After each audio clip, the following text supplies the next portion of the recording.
That's it. Yeah. I didn't catch that. Oh no, I caught it. Never Yeah, mind. you did. Yep. You son of a Just a bitch. tiny little bit. You try to fool us. All right, y'all. No banter in the beginning. We're gonna head straight into it. Fuck the banter. We've lost so much time. Last time we did banter, it In went on previous for too episodes long. of It went Well, too how long did it take? Can't remember.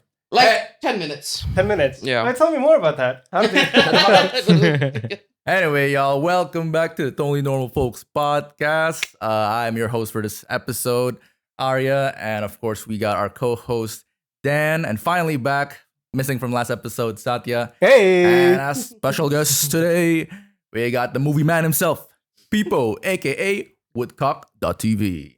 Welcome to the show, man. Yeah, what's good? Fucking fantastic. Yeah, dude. By the way, just want to interrupt. Doesn't Arya have such a great radio voice? You both do, actually. Oh, thank you. I mean, makes sense considering. Yeah, they're both news anchors. They're kind of like built for it. Oh, Yeah. yeah. That's really kind of you. That's This really is- kind of y'all to say. Thanks. I want you to continue feeding my I ego didn't- right now. You Thanks. have such a great This is voice. not the episode to glaze us. No, this We isn't. got a guest. We do. We got a guest over here. Famed TikTok and Instagram movie reviewer, movie guy overall. He wants to talk about movies. Wilcock, hey dude, how you been, man? How's movies, bro? How's movies?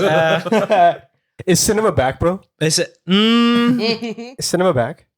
I think so. You reckon? I think Oh. movies are back. movies are back. back. Yeah. Yeah. Movies are, Yeah. movies are so back. Yeah. I watched Marty Supreme last night. Mm-hmm. Ooh. Yeah. It's a big one. So I just found out that you guys already watched it. Yeah. At home. Yeah. Right? Yeah. We pirated that Yeah. shit. Yeah. No, we didn't pirate it. Oh no. Everything Yeah, I bought we it. did, I bought we it on watched, Blu-ray. we watched legally. Right. Yep. Right. Yeah. So I was like.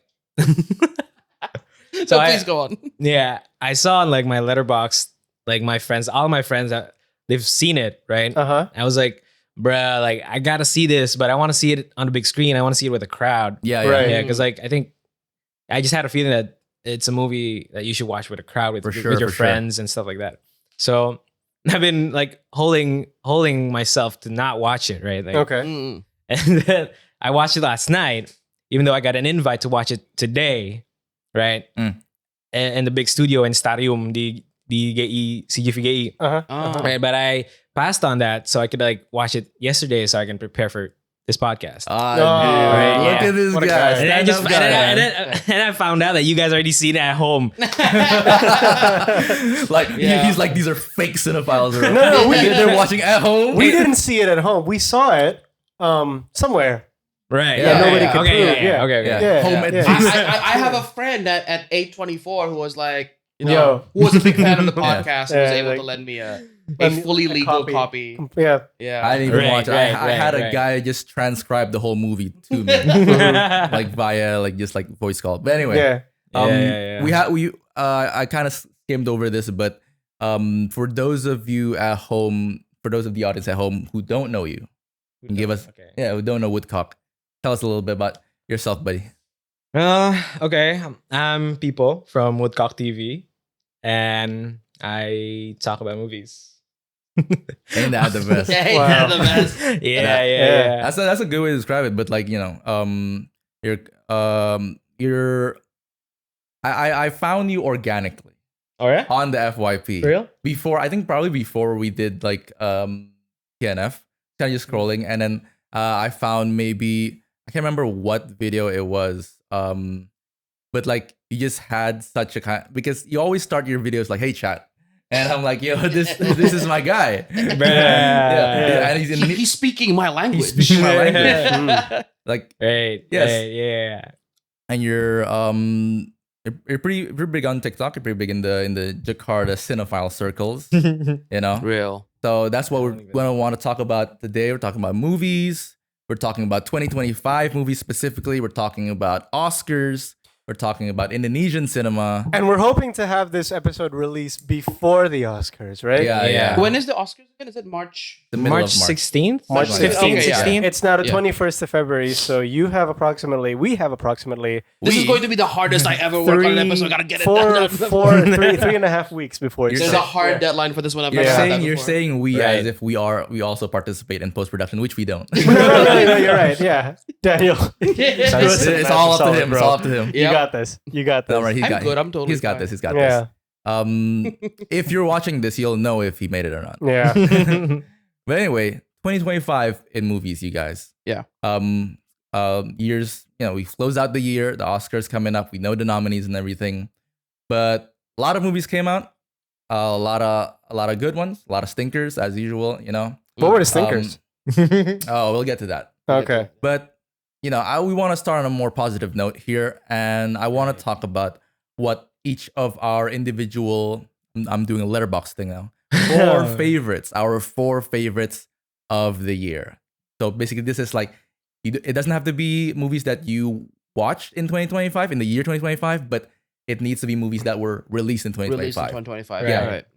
I So, need like- to remember what they are. I need to remember all the films that came out in 2025. I can. I'll go first. Yeah. I'll go Okay. first. My 4 Let's just favorites. go around. Oh, a Yeah, Minecraft yeah. movie. The Minecraft movie. Yeah. Yeah, that came out. That- Are we all Unfortunately. gonna just like volunteer one movie and go just like? Yeah, let's do one. Let's volunteer Yeah, one movie. okay, Yeah, that's a that good way idea. everyone I think, can yeah. like. That's a good idea. That's a good idea. Okay. All right. One movie that is kind of like obvious. I feel like y'all know this.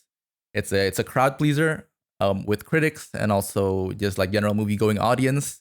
The Best Picture nominee. I'm of course talking about Ryan Coogler's Oh, shit, incredible, yeah.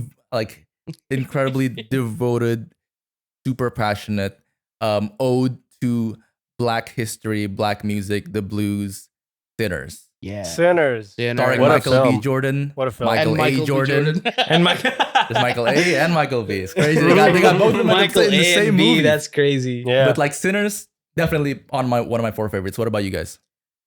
Yeah. Yeah. You took the words right out of my mouth. Like Sinners in my top.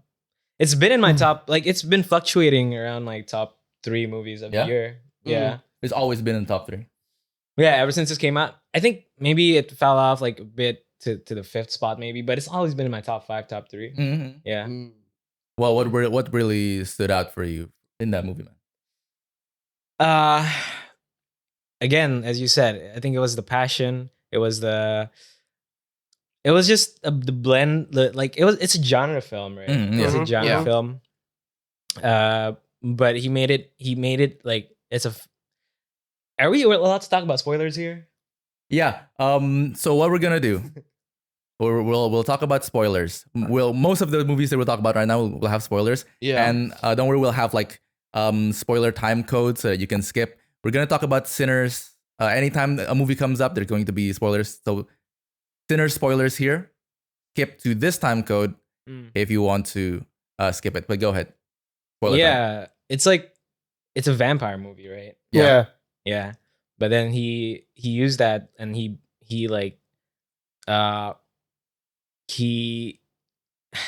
how do I say this? I feel like he made it his own, like his Yeah. his take on the vampire genre. Mhm. But then he used like Black music, the blues, and all that, and fused all of that and created like this like surprise hit, right? Like no one knew, because like Warner gave him like a really like unique kind of deal. Yeah. About the so- rights, right? Yeah. So Yeah. after like 20 years or something, like he's allowed to he will own Sinners. Mhm. Yeah. Like Own Sinners as in like the The IP, rights to the movie. yeah, the Yeah. rights to the movie. Yeah. the rights yeah, to the yeah. movie. Yeah, so I don't think I think Warner didn't know that it was gonna be like this big of a big? hit. This big. Yeah. They're Yeah. like, fuck. Yeah. Yeah. I thought it would Never suck. again. Yeah. They were like, I thought it would suck. No, yeah. Because genre movies aren't usually that wide acclaim, right? They're usually like they have like a maybe not even a niche audience, because technically the biggest movies of the last 10 years are all genre movies and they're all superhero movies, right? Yeah. So sometimes genres can have like a large niche, but like I guess they just weren't like, oh yeah, it's like, horror flick. Yeah, it's Kugler's name is attached to it. But yeah, maybe they were like, And I don't know. it's rarely that genre movies, especially horror, get recognition from the Academy. Yeah. Yeah. yes, That's yeah, a big yeah, yeah. thing. Horror and Yeah, comedy exactly, yeah. are famously always snubbed, I think. Mhm. Mm. They're like, it's not serious. It's not true. It's not true cinema. Yeah. Not true cinema. Oh Yeah, my not god. true cinema. What about you, Satya? What is one of your first of your 4 favorites? Listen, I'm gonna say we've already talked about Sinners, so I'm not gonna choose that. I Sure. am going to say a superhero movie. It's Superman. Superman. Oh, Came out that shit. 2025. The big crowd pleaser, that one. Yeah. Because James Gunn, always a great director. Always, his films always have heart. Okay. And soul. And I think I used to be the kind of person who really who really appreciated like all of the filmmaking techniques and the difficulties, the cinematography, the editing, the sound. But lately, the more the older I got, I'm not that old, but the older I but the older I get, the more I like really start to appreciate, stories. Yeah. And sort of the narrative Mm. and more towards like the script and the things that they say. Yeah. And in that aspect, James Gunn never gets it wrong. In fact, I just watched Guardians of the Galaxy 3 last night. Again. And that was quintessential, Right. James Gunn as well, wasn't it? It launched Yeah. it launched the movement, bro. Launched the Hope Core movement. It really Oh, did. no, yeah, it really real. did. Yeah. I think it's. I remember my friend telling me that like actually Kim, who is our one Yeah, of I was. Hey, I've yeah. been meaning to ask, like, who is that gentleman? So, yeah, just lore behind this is that thumbs he's up. one of our former hosts. Oh, Yeah. okay. Yeah, but then he had Bro's to, been he left wondering the country whole to do his time. master's degree, so we're Right. stuck with Cardboard Kim. Yeah. for now. Right. Okay. But yeah, okay. because we So feel Shout out like Kim. He's here with us in spirit. Yeah, Okay. yeah, for real. I've completely forgot. Like I was waiting until someone kind of like, who the fuck is this guy? Kind of just pointed out because at a certain point we kind of just forgot to. Like Yeah. he just kind of blends into it. Yeah. Right, Yeah, we just pretty much normalized it. Yeah. Hey, you were saying? Oh no, yeah, like he just liked the movie because it was just fun. It was just pure fun, Superman. pure whimsy. Yeah, Yeah, and I think that's good. I like movies with a lot of whimsy. Return to whimsy, I say in movies. I agree. And in a Yeah. time that superhero movies are kind of having a decline a little bit. Mhm. Yeah, people are Yeah. getting really Quality. fatigued. Yeah. Yeah. Are you a big superhero movie guy? No, I can honestly say that I haven't. Like, there's a few Ooh. big ones I haven't seen, Mm-hmm. but like, yeah, I think after Endgame, I was like, I checked out. Yeah. Yeah, I No, feel yeah, you. real. I feel you. I checked Yeah. out. So I just I didn't watch like Eternals. I didn't see, and like You didn't miss You much. didn't miss like- anything. You didn't miss Yeah, much, no, no. honestly. I didn't see like What else the was there? Captain Marvel sequel or Yeah, the Marvels. I Yeah, the completely Marvels. forgot The that Marvels was came out. insane. actually. Yeah. yeah. But yeah, Superman. It was a big surprise for me. Like I came in the theater like I had like I was very skeptical on Superman. Like again, as you say, like the fatigue was just I was already checked out of the superhero thing. Mhm. But then like it surprised me because it had a lot of heart. Yeah. It felt like very like a lot of these superhero movies there. I'm comparing it to like Zack Snyder already, but like Uh-huh. they feel like very like self-serious and like No, kind yeah. of- Yeah. yeah, and this one is just Superman is just like it's a comic book superhero movie. Like Mhm. it's Yeah. It leans into its identity. It's a movie yeah. for kids mainly, right? Because Yeah. initially comic Yeah. books were like for like teenagers to have like a fun time. Yeah. And I think I don't know, it's just because like Marvel became such an empire that was like we have to get everybody. You have to be serious. We We're have to be serious. we're Yeah. serious movies for serious people. Like I mean, bro. And somehow Marvel still fucking failed that for some reason. yeah. Right? Yeah. Yeah. Like, cause if I were to think of like, okay, what's a superhero movie that's like super serious, super grounded, but also like very, very like I don't know, like certified cinema mode, it would be Batman. Batman. Was it 2022? Are you talking 2020? Yeah. about Nolan's Batman. Batman? No, no. I'm Reeves. talking about Matt Oh, Reeves' Reeves' Batman. Batman. Oh, the best Batman. The Batman. Right. The Yeah, best the Batman. the Yeah. best Batman. Oh, I will die. Ooh. I'm sorry. I will die on that hill. Hang on, even better than the Dark Knight, because the Dark Knight was fucking lit, dude. No. Like- Yeah, I love The Dark Knight. I love Christopher Nolan, but I'm sorry. Yeah, the Batman 2022 takes my seat as the best Batman. I think it's Interesting. my Interesting. favorite superhero movie of all time. of all time. Oh, yeah? I'm sorry. Wow. Of Yeah. all time is crazy. No, yeah. But I can respect that. Yeah. Yeah, I think it's just like I think to brief tangent, but like Nolan and Reeves has a very different take on like noir. Very Yeah. different. Very different Yeah. take on noir because like yeah, like it's like I think Nolan said in one interview once that what he really wants to make is like a James Bond movie. Yeah. And to me, that's what the No, Batman movie is like. And I appreciate that. It's not bad. Like it's very realistic. Yeah, it's very realistic. Like they do with some of the tactical, bro. Tactical. Yeah. Gotta go to the basement with Morgan Freeman. It's gonna tell you how everything works, right? No, but then the Batman, Matt Reeves' Batman is just like it was like super noir. It was like, which is like truly, I think, where what like the roots of the genre. It was so dark and dingy. It felt moldy and cold all the time. You'd be like, that's my shit, bro. I get what you mean. I know what you're saying though. Like I understand. Yeah. When we were watching when I was watching like Christopher Nolan's Batman series, I felt like I was watching something happening in New York. Whereas in it's in Chicago. It's in Chicago.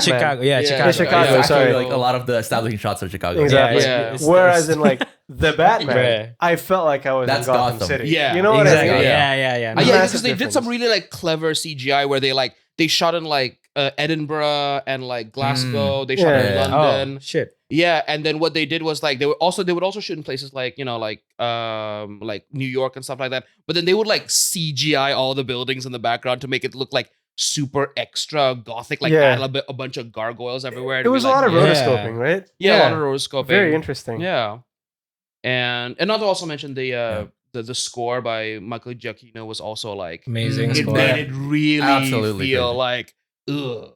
Super gothic with the big like organs and the massive score. So yeah, The Batman, a film that famously came out in 2022. There you go. Derailed the conversation already. Yeah. What was your favorite film? 2025. Give me one. Okay, we already talked about Sinners and Superman. I'm gonna go another superhero flick. I really loved Thunderbolts. All right. Thunderbolts. Yeah. Yes. Go on. Okay, yeah, so bro got thoughts. I would love to hear your thoughts. No, like I totally felt like, oh shit. I totally felt like the fatigue, the Marvel fatigue.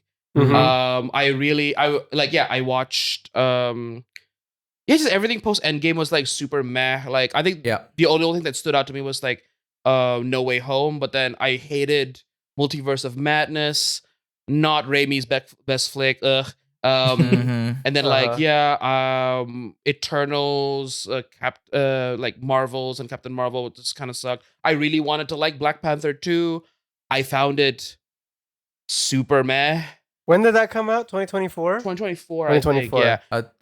It was after Chadwick, right? Yeah. And like people were being like, okay, Thunderbolts is like, because they went with like the A24 marketing of it, right? Yeah. Like, this is an A24 movie. And I was being like, they were like, putting all the names of the A24. They even like edited it to like the A24 a trailer edit. Dude, yes, I completely forgot about that trailer. Yeah. Where it's like, look at all these important people in better movies. It felt like I thought it was funny, but then the marketing got really old. It was sort of like Marvel Studios being like, please, we can still make good movies. Take us seriously. They were trying hard, man. Yeah, it was trying super hard, and it felt really desperate, and I didn't know it like that. So I went to the movie sort of to give it a good try.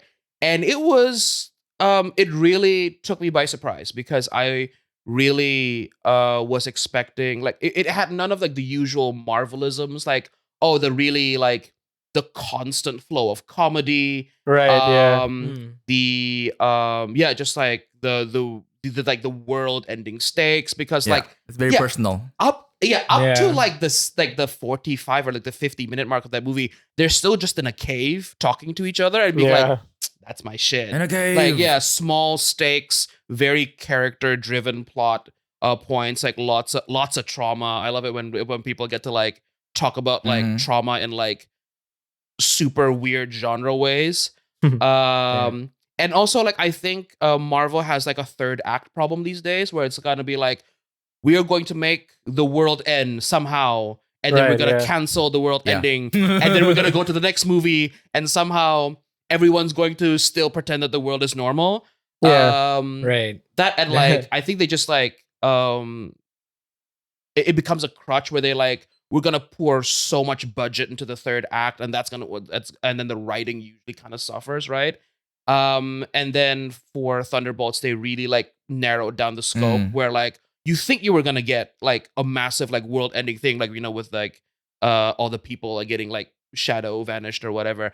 And then they reel the scope back to like just like going through like all the different like shame rooms and like the memory rooms. Yeah. And I was like, okay, this movie cares more about the characters and it cares about like the spectacle, and I really really like respected that. Yeah. And yeah, then so that was like, yeah, I think it's very very high on my list just because like it it kind of like saved Marvel for me, because I was gonna be like, yeah, I think I'm done with Marvel. I'm not never gonna do this again. Yeah. It's just going to be like, yeah, where it's just like I think it just got like into like this big media empire that didn't really care, just like pushing out slop. Yeah. And then they made this movie be like, you know what? Yeah, there's still people who care about like these characters like tied to these projects, and it just sort of like, yeah, made me. It was the first good Marvel movie I seen in like 2.5 years. So I was being like, you know what, this deserves a seat. And also, yeah, and also just like I like the like the character driven plot, very very small stakes. It was just mainly about them being there for each other rather than like trying to like save the world, which I think was like what early Marvel was like. Yeah. What like the first Avengers was just them having conflict with each other and then resolving it. And I think there was a big beam that shoot up to the sky. Though. That's true, Yeah. but I think it started the big beam the big trend. blue beam, The big yeah, beam third act. yeah. But Yeah. What do you think about Thunderbolts? Thunderbolts. I hear you, bro. Like, Yeah. I hear you. And I liked where it was going. Like, towards the third act. Like, I liked the what did he do to the people? Like, he like I kind of Did he make people into shadows? He shadow banned them basically. shadow. Yeah, he shadow banned. Like, yeah. Is that Like, how we're referring We're to the it? power of Discord I was- mod. Yeah, bro. and I like like it was dark. It was dark. Yeah, yeah. Like, I didn't know like that Marvel would was like. I didn't know that they They'd have the balls to do they it. had the balls to like make Yeah. people like disappear, turn them into shadows, like that. Mhm. But then like at the end, I think it was all reversed again or something. Yeah, it was all reversed Yeah. again. Yeah, so I Classic just felt like Marvel. I was just, like, so what? Like, There's no real like stakes. Impact. yeah, the Like, concept, yeah. like, there's no consequence of like what he did. Mhm.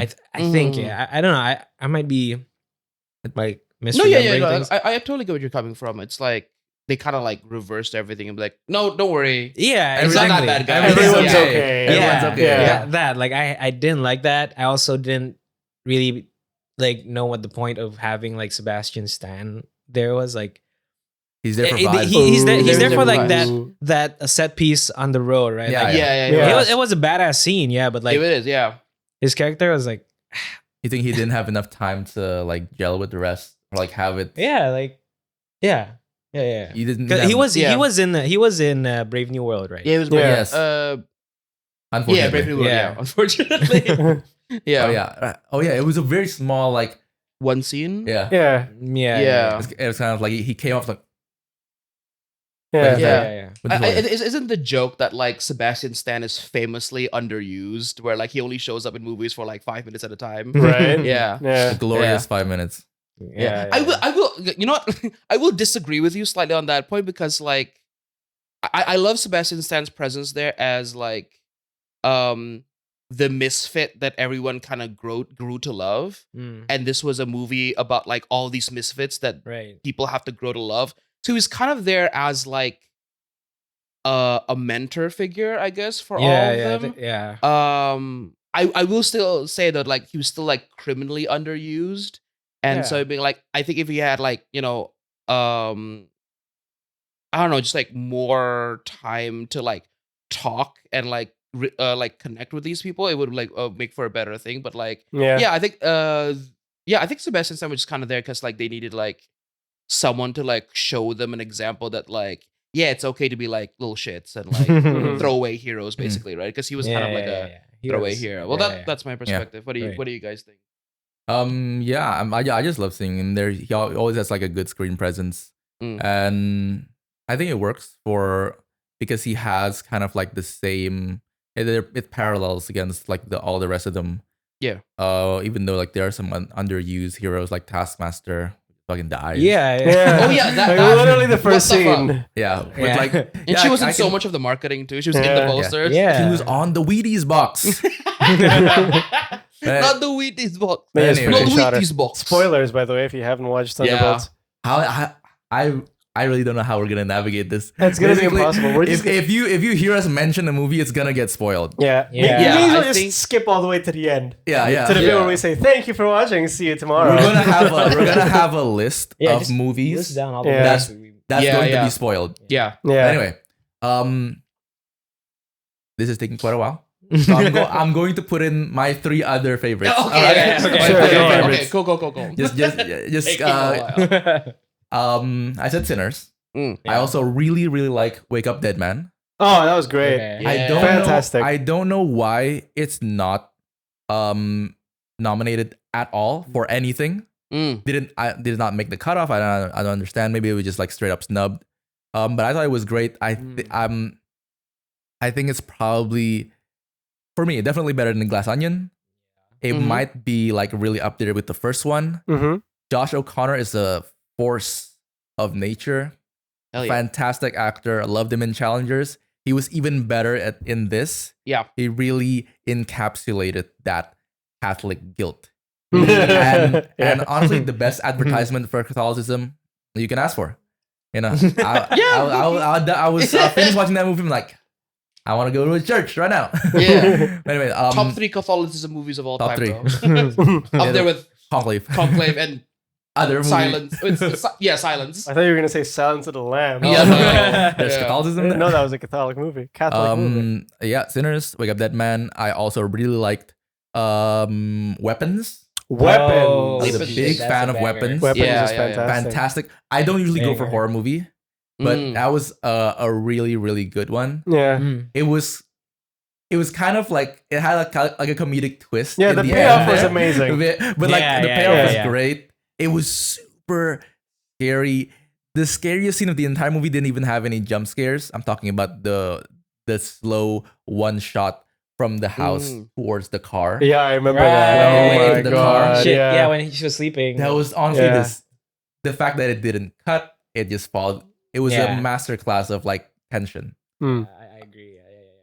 Weapons, and then finally the last one is a bit of a sleeper hit, I think.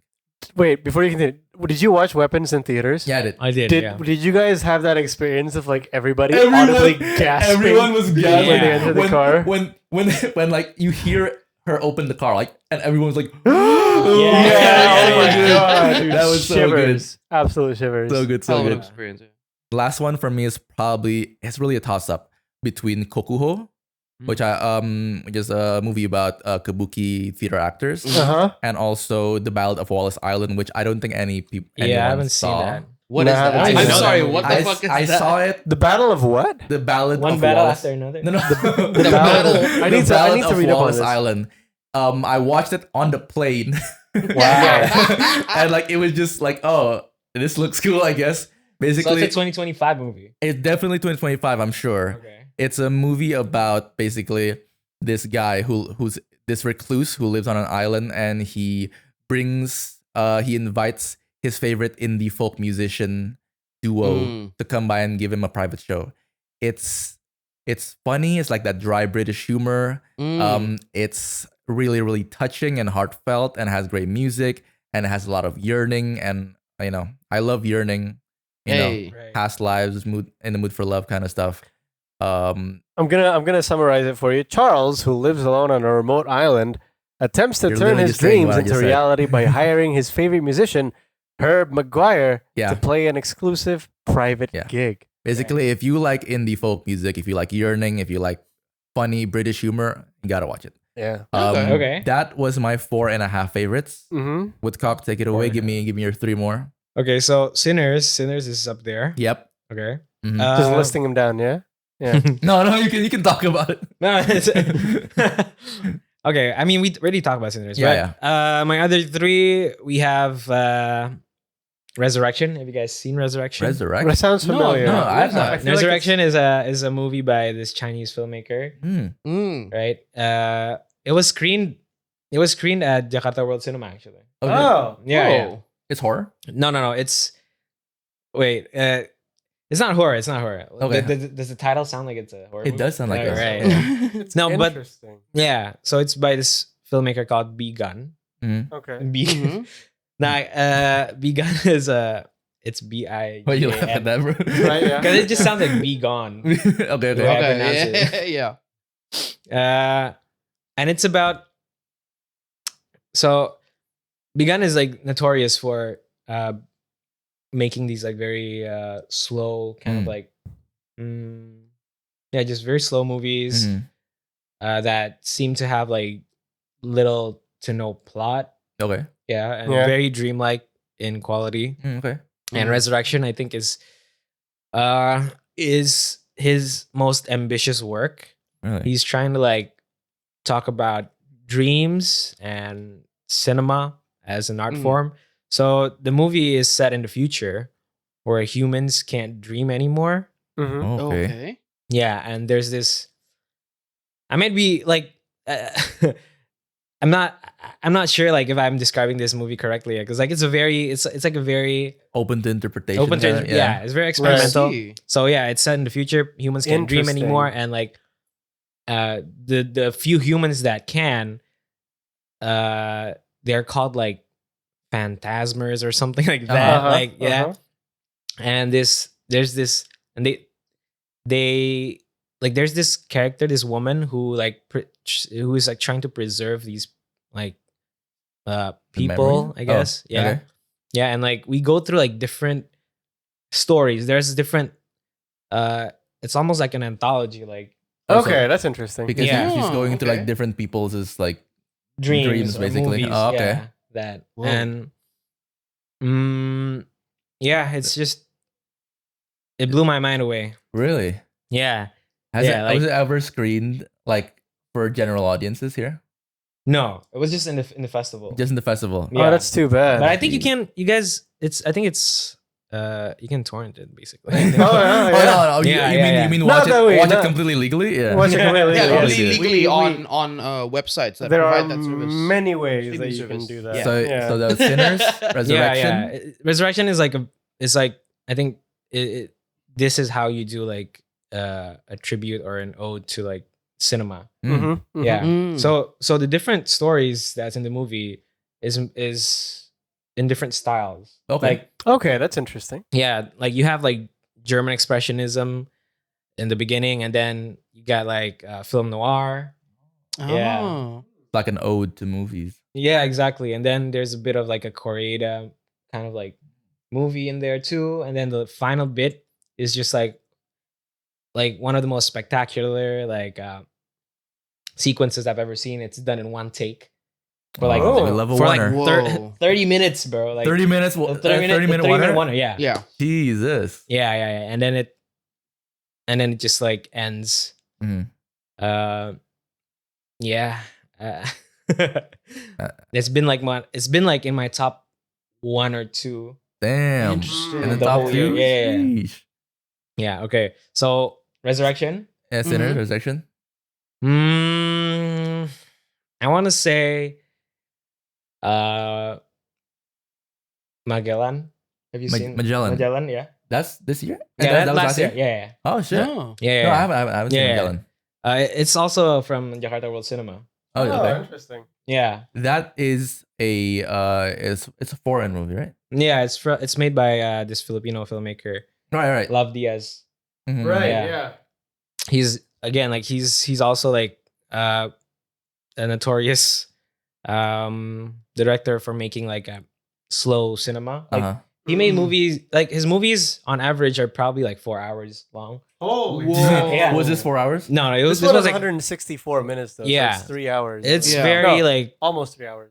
it's very conservative runtime wise Okay. compared to his Com- other movies. compared to- yeah, I was like He made, like, conservative. He made like 8-hour movies. Mm. Like I've never seen them. 8 hours? Yeah. Jesus. Wow. Okay. They have an intermission. Yeah.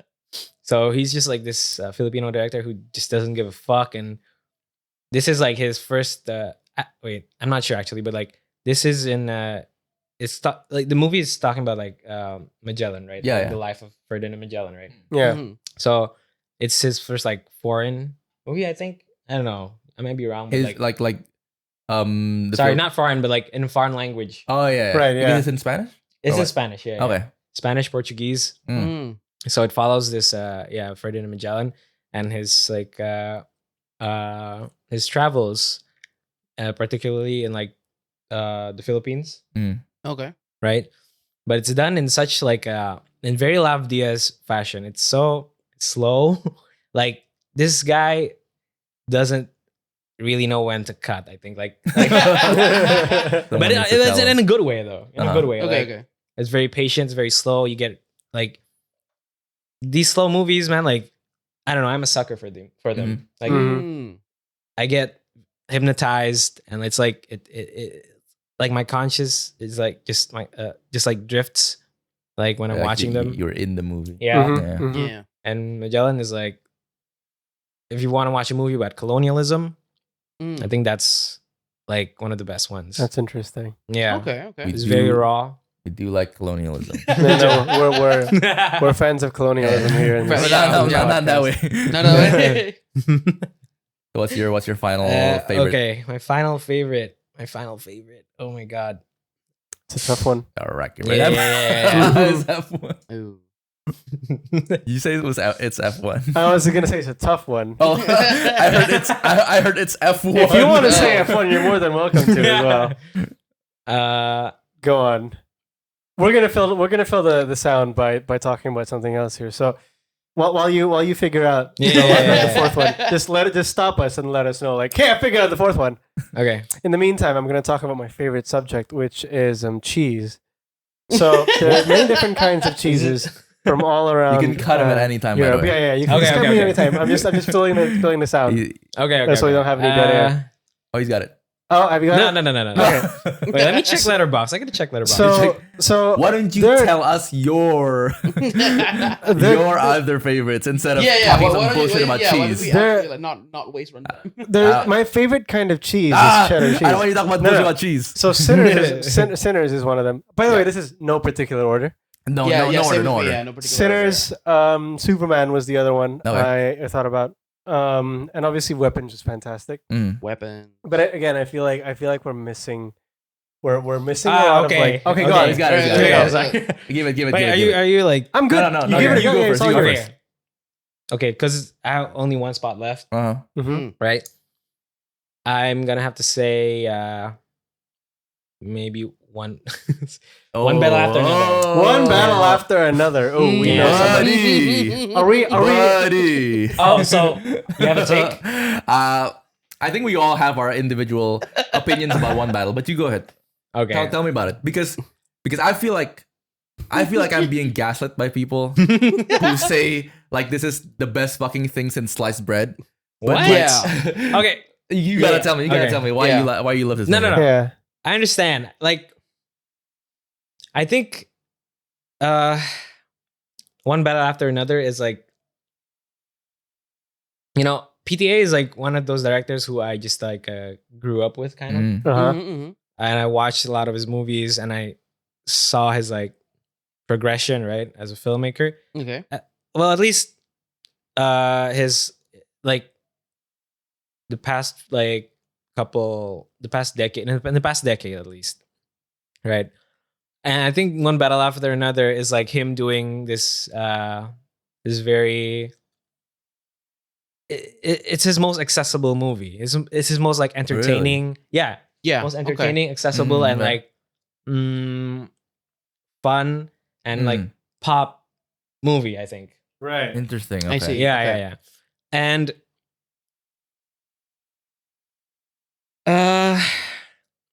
okay.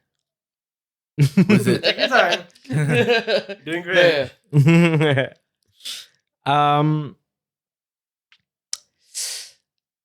I just love like seeing his take on like this it's a very dad movie, right? It's a dad Right. movie. It's a Yeah, I dad get movie. that. Yeah. It is a Yeah. dad movie. It's a dad movie because like Leo's obviously like this deadbeat Yeah. stoner dad who's Uh-huh. like trying to connect with his like The daughter. Mm. Yeah. Right?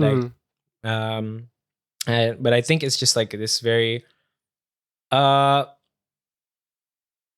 fun, heartwarming, and intense like ride from start to finish. Is that yes? Yeah, it's very kinetic, and it's a movie about like momentum. Like it's just going like 100 miles an hour. Yeah, it like, from never start feels like to it finish. slows down at all. No, it feels Yeah. like there's one battle after another. It's isn't Exactly. constantly Yeah. moving. That's why they called it there? that. Bro. Unbelievable. That's cinema right there. Yeah. Yeah. Yeah. Yeah. One battle. we- So You guys have a lot of opinions on this. I know you have plenty Yeah. of opinions But on like, this. Daniel. we'll get there once we go to Oscar predictions. We're gonna talk Oh, about that's a Best Picture, good point. Yeah. and we're gonna talk a lot about those heavy hitters. there's also one movie in mind that I Shoot. almost put like Yeah. it's Eddington. Eddington. Have you guys seen Eddington. Yeah. Anyone Oh, watch I've not Eddington. seen Eddington. Eddington Yeah. is fantastic. Really? You've watched seen it? Yeah. Bro, It's on like, I swear, it's on after- HBO Max. After like Huh? Charlie Kirk got slimed. Yo! That movie just like it's gonna age so good, that movie. Yeah. Yeah. Yeah. No, I have to watch It this was shit. it was great. Does it- I'm surprised. I will say I'm surprised at how low the scores are for Yeah. Eddington.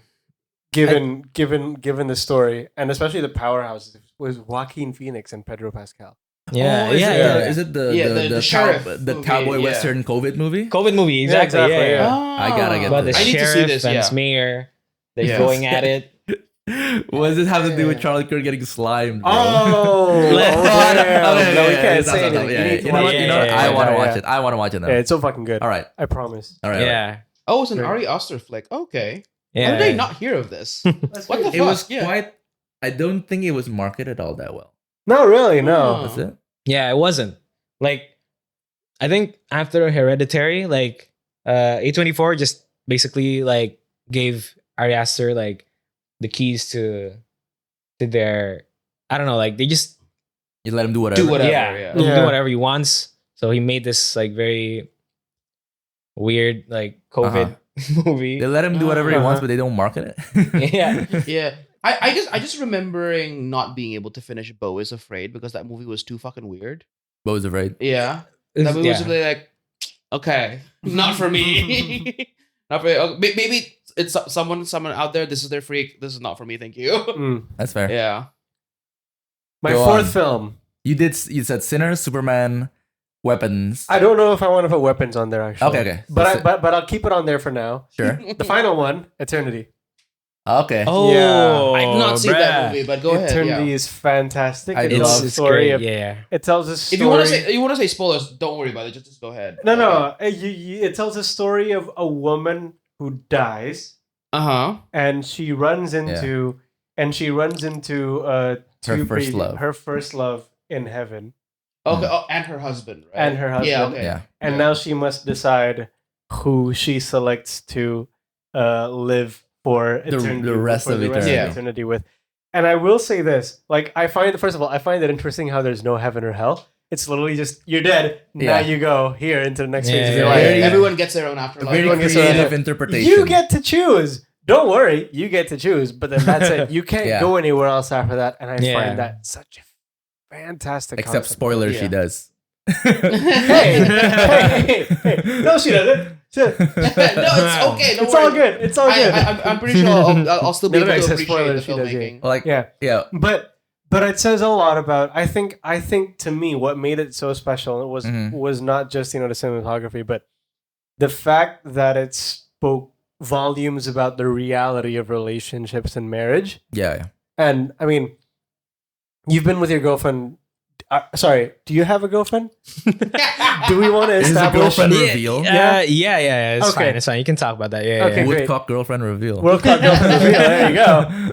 You've been with your girlfriend for what, 2 years? Yeah, about. I've been married for nearly 2 years now. I've been with my now wife since 2020, 2021, and I will tell you, like that's a short amount of time. Mm. It's a really short amount of time, Mhm. but it's enough for me to be. It was enough, and we went through enough for me to be able to say, yeah, You relate to it. yeah, like the hardships and the way that we come together and work together through the hardships, and how that defines us as individuals and as a couple in the relationship as a team is what defines the relationship, is what defines the quality of the relationship. And Eternity really, and that's sort of like the core theme of Eternity. You know what I mean? And that love happens because of the way that you fought each other throughout the hard times. And I think for that reason alone, I like to watch movies. I like to watch films for the heart and for the soul. Yeah. And for that reason alone, I will say Eternity is my top film of 2025. Top film? Okay. Yeah. Yeah. Okay. I can understand valid, why valid. I can understand why it hit you really hard, which is why I recommended it to you once I watched it. Yeah. It was amazing. Yeah. It was now I gotta see it, man. You have to see it. I really respected their decision with the ending, which I won't say. Because like the whole movie, you're just kind of like, it's a big moral like conundrum that she has to face. Of course. Yeah. Who does she choose? And both are very valid options. Yeah. And it seems like as a viewer, you're like, fuck, like it's really, really hard choice to make. But I'm glad that the ending didn't kind of like shy away from choosing a definitive answer. And kind of like, yes, this is the right one. Yeah. You know, and then kind of like living with that. And I think that's great. It is. That's you locked in your 4 favorites? All right. Well, Sinners. I like how Sinners is in all of our top 4. Because it says a lot about how good it is. Yeah, it's I don't know. It's just absolute cinema, bro. I've never left a theater more enthralled than I did with Sinners. For some fucking reason. I can't remember the last time I left a theater and felt like just like chills. There's so many moments in that movie. Chills. And it came out like in I think last year we had like a period in the beginning of the year, like a 3-month or 4-month period before Sinners that where like there's no good movies. There's no literally like no good movies. Like maybe there's that Bong Joon-ho Mickey 17 movie. Oh, Mickey 17. That was super divisive as well. No, I did not like it. It was you didn't like it. I did not like it. I liked it, but it was. I understood why. Yeah, I get was it. Polarizing, but that was probably like the best movie from the first like 3 months of 2020. What month did it come out? Mickey 17? April. Sinners. I think it's March or April. March or April. It was a spring film. So we were like, we were like starved for it. Yeah. For cinema, bro. Yeah. I think it was around April. No, I remember because like I watched that movie like with my brother for my birthday. Yeah. And it was around April, maybe middle or what a end birthday of April. gift, huh? Yeah. And it was like cinema is back. No, I multiple times in that movie I just got chills. Mainly because of like one, like the craft, obviously, like and I also just like fucking love Ryan Coogler when he's nerding about like, so I shot it on film with like 35 perf. And I mean like I understand like maybe 1 out of every 3 words, but like I love that. Did you watch the video of him with the giant IMAX? But I also appreciate that I actually like, I know like our IMAX cinemas here are not as big as like real IMAX cinemas, but like I still watch it like the IMAX in Gandaria, and it was like massive. And like you can see like you can also see like the grain of the film because it was so massive, and it was like also on such a big screen. I was like, okay, I can feel the difference. It was really well. Shout out Gandaria IMAX. Shout out IMAX. Shout out. The most accessible one. Is that the one that we all go to if you want to watch IMAX? Yeah. I mean, I think the other ones are too far away. But like the biggest one I think is in Kelapa Gading. Oh, shit, that's like that is a gigantic. That's the biggest one. Yeah, damn. So I think to go to Kelapa Gading. Exactly. Nobody even goes there. Like, sorry, it's flooded, bro. we can't. It's flooded. You have to cross Sunter, bro. Yeah. So I think from what I know, I think Kelapa Gading is the biggest one. Okay. And then Summarecon Serpong. Oh, SMS. Okay, right, yeah. And then I think Gandaria comes next. Okay. Yeah. Whoa. All right. I didn't know that actually. Yeah. Maybe for I didn't know. Yeah, I only last year discovered that IMAX comes in different sizes. Yeah, they did. Because I thought it was like, okay, but then like no. Apparently, like for the Odyssey, for example, which is gonna be shot on fully IMAX film, we can't even watch it properly because we don't have the fucking cinemas for it. Yeah. God damn you, Nolan. So, Bro, Samaritan's Craft. Sinners. Oh no, yeah. Sinners is No. After Sinners. What no. other I films? still want to rant a little bit more about Sinners. No, because that movie, like I watch a lot of my movies on like a spiritual level as well. Those of you who know me know what I'm talking about. Where like but this is like 2025 was also a very spiritual year for me, cinematically, because a lot of the movies that I like really delved into spirituality in all these different ways. I don't know what you're talking about. Yeah. And I think with Sinners, as someone who I think studied a lot of like the source material, and also like as also like in that space, it was like really respectful to like the different lores of vampirism, the different like heritage, and like the essentially like the adat of like, you know, like voodoo. Of like African American people and their like sort of like lineage to Africa, and to be able to communicate that through the "I Lied to You" song scene was like chills. Just the entire time, it was like nonstop chills for like 5 minutes. Yeah. Great scene. Yeah, great scene. And then after that, Thunderbolts. Yeah, I already talked a lot about Thunderbolts because it was like, it was really like, I don't know, healing movie for me as someone who was repeatedly disappointed by Marvel. Okay, 3. 3 is like, okay, for my slot 3, I'm gonna like, it's kind of a toss up because like, so I'm gonna submit 2 movies and cheat a little bit here because they're on the same level for me. Everyone's cheating. Yeah. I'm sorry. Everyone's Go ahead. It's okay. Low runner up is a toss up between 2 vastly different movies. One of them is F1. Hey man, you want to build a car for combat, bro? Box. Just because like I'm a genre movie guy. I really love genre movies. It's really difficult for me to like love more like dramas and very, very like realistic humanistic films. It's just like I understand like they're like really, really well crafted. I just can't sit through it because I get like please something happen. So I get like very bored very quickly. I also like my brain doesn't get tickled enough by like watching very realistic like human interactions. I kind of want it like out there. I need my Subway Surfers, bro. My keys jingling. So like F1 for me was the key jingling movie of the year. Just because it was like I get it. Yeah. No, but I also it was like very full of action. Yeah, but no, but I've also been I'm the if Joseph Kosinski has no fans, then I am dead. I've been following him since like the Tron days, right? And the Tron was so underrated, by the way. Yeah. And then like Top Gun Maverick, obviously everyone knows, but then everyone also forgets even I forget what the movie is called. He made I think a direct to Netflix like movie about firefighters in like 2015, where it's a based on real life story about like a bunch. It was like starring like Miles Teller, Josh Brolin. Oh, I remember this movie. I don't know this one. I'm not aware. It's basically, I forgot the name. It's a real life story about like these firefighters, and their job is to like fight fires in like California. So like they're forest fires. The they're like super dangerous fires, and I'll try not to spoil too much about it, but it's really, really good. Lots of heart, and I think Joseph Kosinski is also like the master of like editing.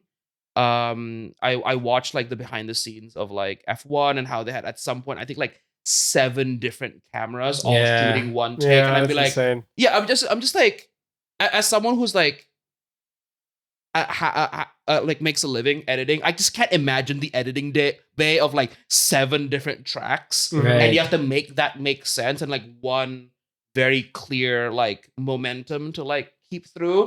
And I'd imagine they must have like consulted ChatGPT or something. No!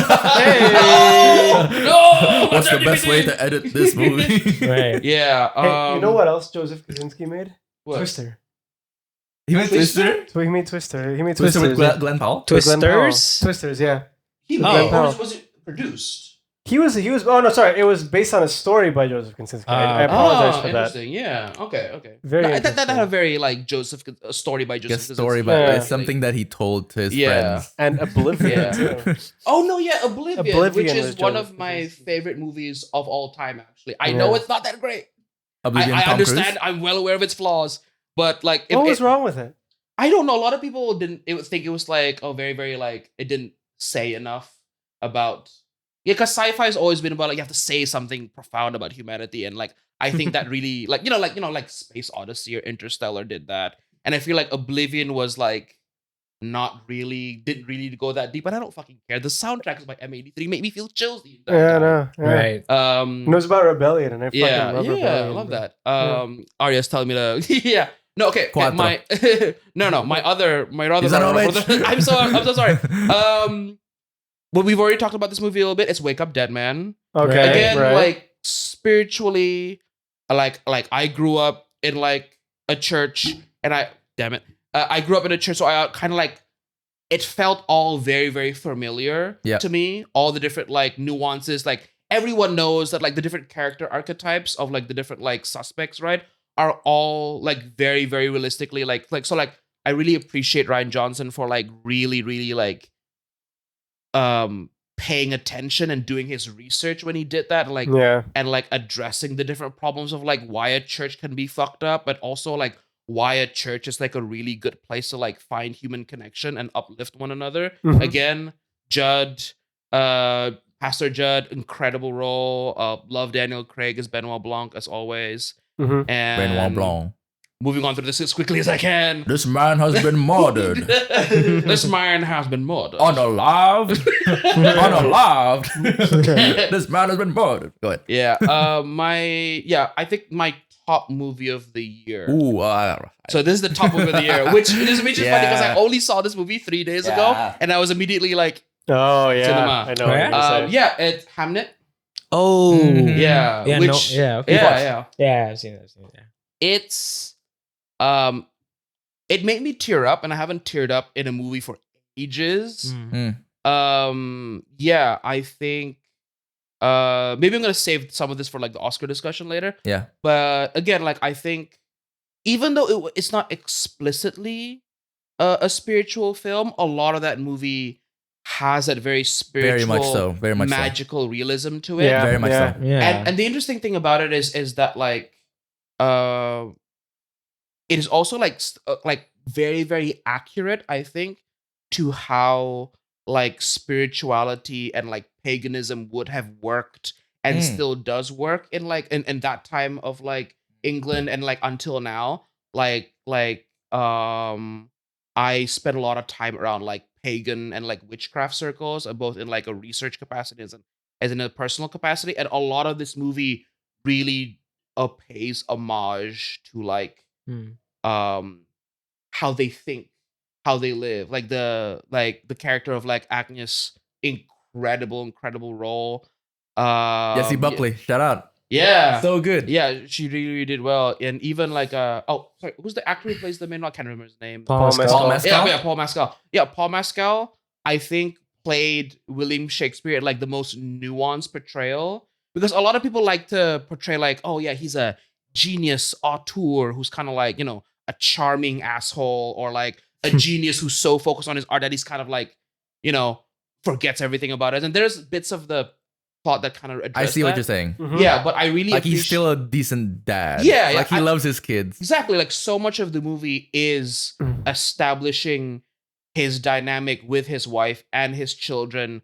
And because that dynamic is so strong, when, spoilers, Hamnet dies later on, you really feel like the grief, and it really... No, I mean, I know about Shakespeare, so it's not like I'm... No, yeah. It's not like I'm surprised. I feel like... Yes. Oh, the daughter dies? What? You look shook us, No, bro. yeah. You look shook us. But go ahead. Yeah, no, so when they have to like work through the grief, you really feel it, because there's a before his son died, and then after his son died, and also at the end when everything gets like tied back together, and he's able to finally like work through it, and then his wife is actually able to like see how this is his way of processing grief. Yeah, I think that was... And then I don't want to do the spoiler because it's really important. And then the very important thing that happens on stage at the very end of the movie. Yeah, that's the movie made me cry. Yeah. Damn. Right. What? That one? Hey, what are you doing? Okay. Oh, okay. I thought you were doing something else. If you've seen the movie, you'll know what. Yeah. I'm not doing the bad sign. Right, okay, yeah. The reaching out scene. Yeah. Yeah. Whoa, Arya, fucking hell, Shut the man. fuck up, man. No, yeah. And also that, but also the scene where he dresses up as the ghost, to talk to yes, Hamlet on stage, Mm-hmm. and that entire scene, and then there's that one scene where he like starts to head towards like exit stage, like left or right, and he like turns back to look at his wife. I would like, I just went, I just started like, and so that movie was like made me feel things. It reminded me what it meant to be human, which I think this like that's good. Yeah, the power of cinema. If I can get a little, but I think like I think films are so fun because they show you all the different ways that people can be. Yeah. Right. Yeah. Okay. Yeah. I think that's We good. tend to forget, don't we, that we're humans. I know it's a very basic thing to say, but I mean, get profound up in there. Yeah. Quite profound. Okay, so Yeah. So we put out our 4 favorites. That's a good list. You know, good recommendations for people at home. Quite Yeah. diverse. Very diverse. Very diverse. But now, after all, our opinions don't matter. It's the Academy that matters. Because they've made their choices. And now, with that, we segue into our Oscars segment. Because we know who the nominees are. Around this time you're watching this, the Oscars probably have already aired. And you probably know who the winners are. So these are our predictions and our discussions about the general nominations. Okay. We're going to primarily focus on Best Picture. And just to recap what the Best Picture nominees are, we have Bugonia by Lantimos, Frankenstein. I'm gonna say all the directors, whatever. It's Bugonia, Frankenstein, F1, Hamnet, Marty Supreme, One Battle After Another, Secret Agent, Sentimental Value, Sinners, and Train Dreams. Now, the Oscars voting, for those of you who don't know, the way it works is that it's via preferential voting. So each Academy member, they don't vote one movie, like one person to one movie. Yeah. They vote their preference, their most favorite, second favorite, third favorite. Yeah. So like ranked choice. Yeah, ranked choice. And then it's an electoral college shit. But like I see. Yeah. And then then they do some math, and then that's how they come up with the thing. Okay. So what I want to do right now is that among the Best Picture nominations, because most of us have watched at least a good majority of the nominations. Yeah. All right. So what I'm gonna do, first of all, no discussions yet. But each of us give our 3, if we were an Academy voter, give our 3 votes for like our most favorite, second favorite, third favorite. Do they have to be nominees? Do they have to be actual Best Picture nominees? Oh damn, that's hard. Okay. And then once we have that, I'll lead the discussion on specific movies. Okay. All right? So I'll go first.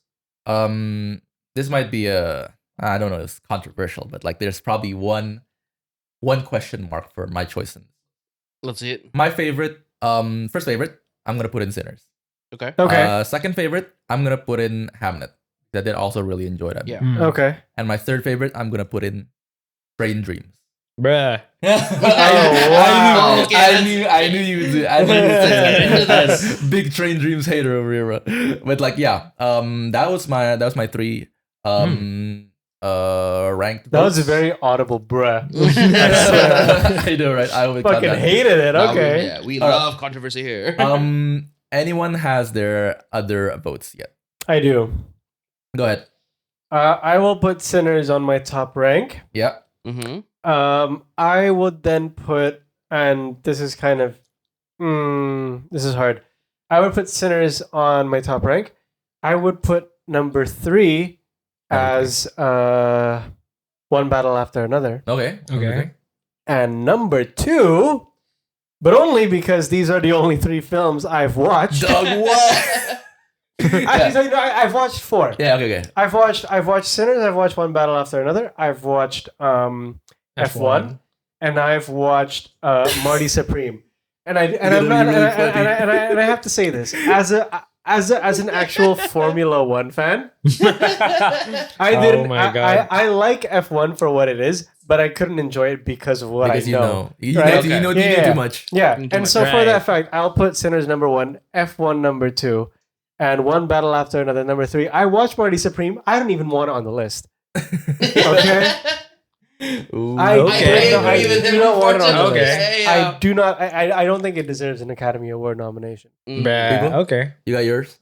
Yeah, I think it's Sinners, One Battle After Another, and Marty Supreme. Oh, In that order? Like 1, 2, 3? Yeah, in that yeah, order. Okay. All right. Yeah, Yeah. Number 3. Okay. For me, it's Hamnet. number Hamnet 1. 1. Wow. Sinners 2. Yeah. Over Hamnet. Sinners. Over Damn, Sinners. that's crazy. Yeah, over Sinners. Is that good? I love Sinners, but like I think Hamnet, yeah, Moved Hamnet you. moved me. It moved my soul. Yeah. And then 3. Oh, 3 is tough.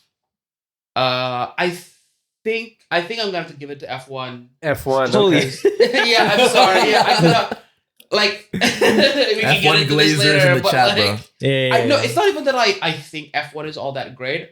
I just after watching no, it's just that, shut up. No, it's just that like I don't think I can I don't think I like one battle after another over F1. I just we can get into this later if you want, and Yeah. we can fight over this, bro. But like, yeah, I really could not like one battle after another. I just Yeah. I just for a lot of reasons I just sat to that movie. I was just like confused the entire time, and yeah, same with Marty Supreme. I think Yeah. it was difficult to watch for me.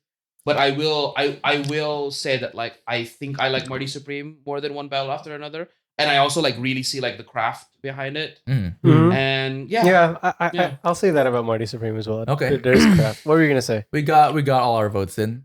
All We'll right. Man, discuss no some- love for like the foreign nominees. the 4 nominees. We can get. You mean Secret Agent? Secret Agent, Sentimental Value. Oh, yeah. I enjoyed them well enough, but I actually this is actually a different topic altogether. But just to touch on it briefly, there were foreign films that I would have preferred to be in the place where Sentimental Value and Secret Agent are. I see. Namely, we might talk about this later, might not, but like I would have preferred it was no other choice, and it was just an accident in place of Sentimental Value and Secret Agent. I agree. No Other Choice. I felt like was a really massive highlight of 2025 Yeah, that yeah. just got Yeah. completely, Snubbed. snubbed. You're a big no other choice truther, right? Yeah, I am. I am. Like, it's not my favorite, like from Park Chan Wook, but like, I agree. It deserves way more recognition. Yeah, Mhm. not even the best foreign. Yeah, It's exactly. crazy. Yeah. Yeah.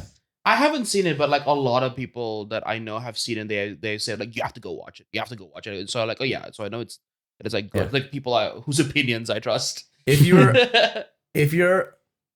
you are unemployed, no Yeah, other dude. choice is gonna hit. no, it's gonna hit Oh, like no. crack. Yeah. I swear it hits you like a fucking truck, dude. Oh God. Yeah. Yeah. That's fair. It's That's fair. funny and heartbreaking and infuriating and painful all at the same time. But it's also so full of heart, in my It is full opinion. of Yeah, heart, it is. Yeah. Yeah. But anyway, before we get into specific movies, Mm-hmm. some notable categories and such. Best Supporting Actress, really strong nominations here. And fun fact, if either one of Tiana Taylor or Wunmi Mosaku from Sinners Mhm. wins, it makes it the first time that a black woman has won the same category 3 years in a row. Oh. Okay. Yeah, that's crazy. Wait. Yeah. Interesting. So they have a pretty decent shot at that. I mean, like with Best Supporting Actress, you have Elle Fanning in Sentimental Value, Inga Ibsdottir Lilias, also Sentimental Value, Amy Madigan, who Weapons. is on Weapons as Mhm. Gladys, Love right? that. On Gladys. Yeah, on Gladys. Wunmi Mosaku in Sinners, Tiana Mhm. Taylor. So it's pretty decent. They have a pretty good shot. Can I just make a point on Polymarket at the moment? So I've been. Oh, that gambling addict. I'm not a gambling Yeah, addict. pull it up. I don't like. It's not. I don't use it for gambling, Pull but it up, it is pull a it up. prediction market Yeah, yeah. nonetheless, right? Yeah. And apparently, according to market betters, gamblers dear. basically, 70% believe that Tiana Taylor will win Best Supporting Actress. I wouldn't be for this mad if year's she won. Oscars. I wouldn't be surprised. Oh, Fantastic. She was a force Yeah. of nature. Yeah.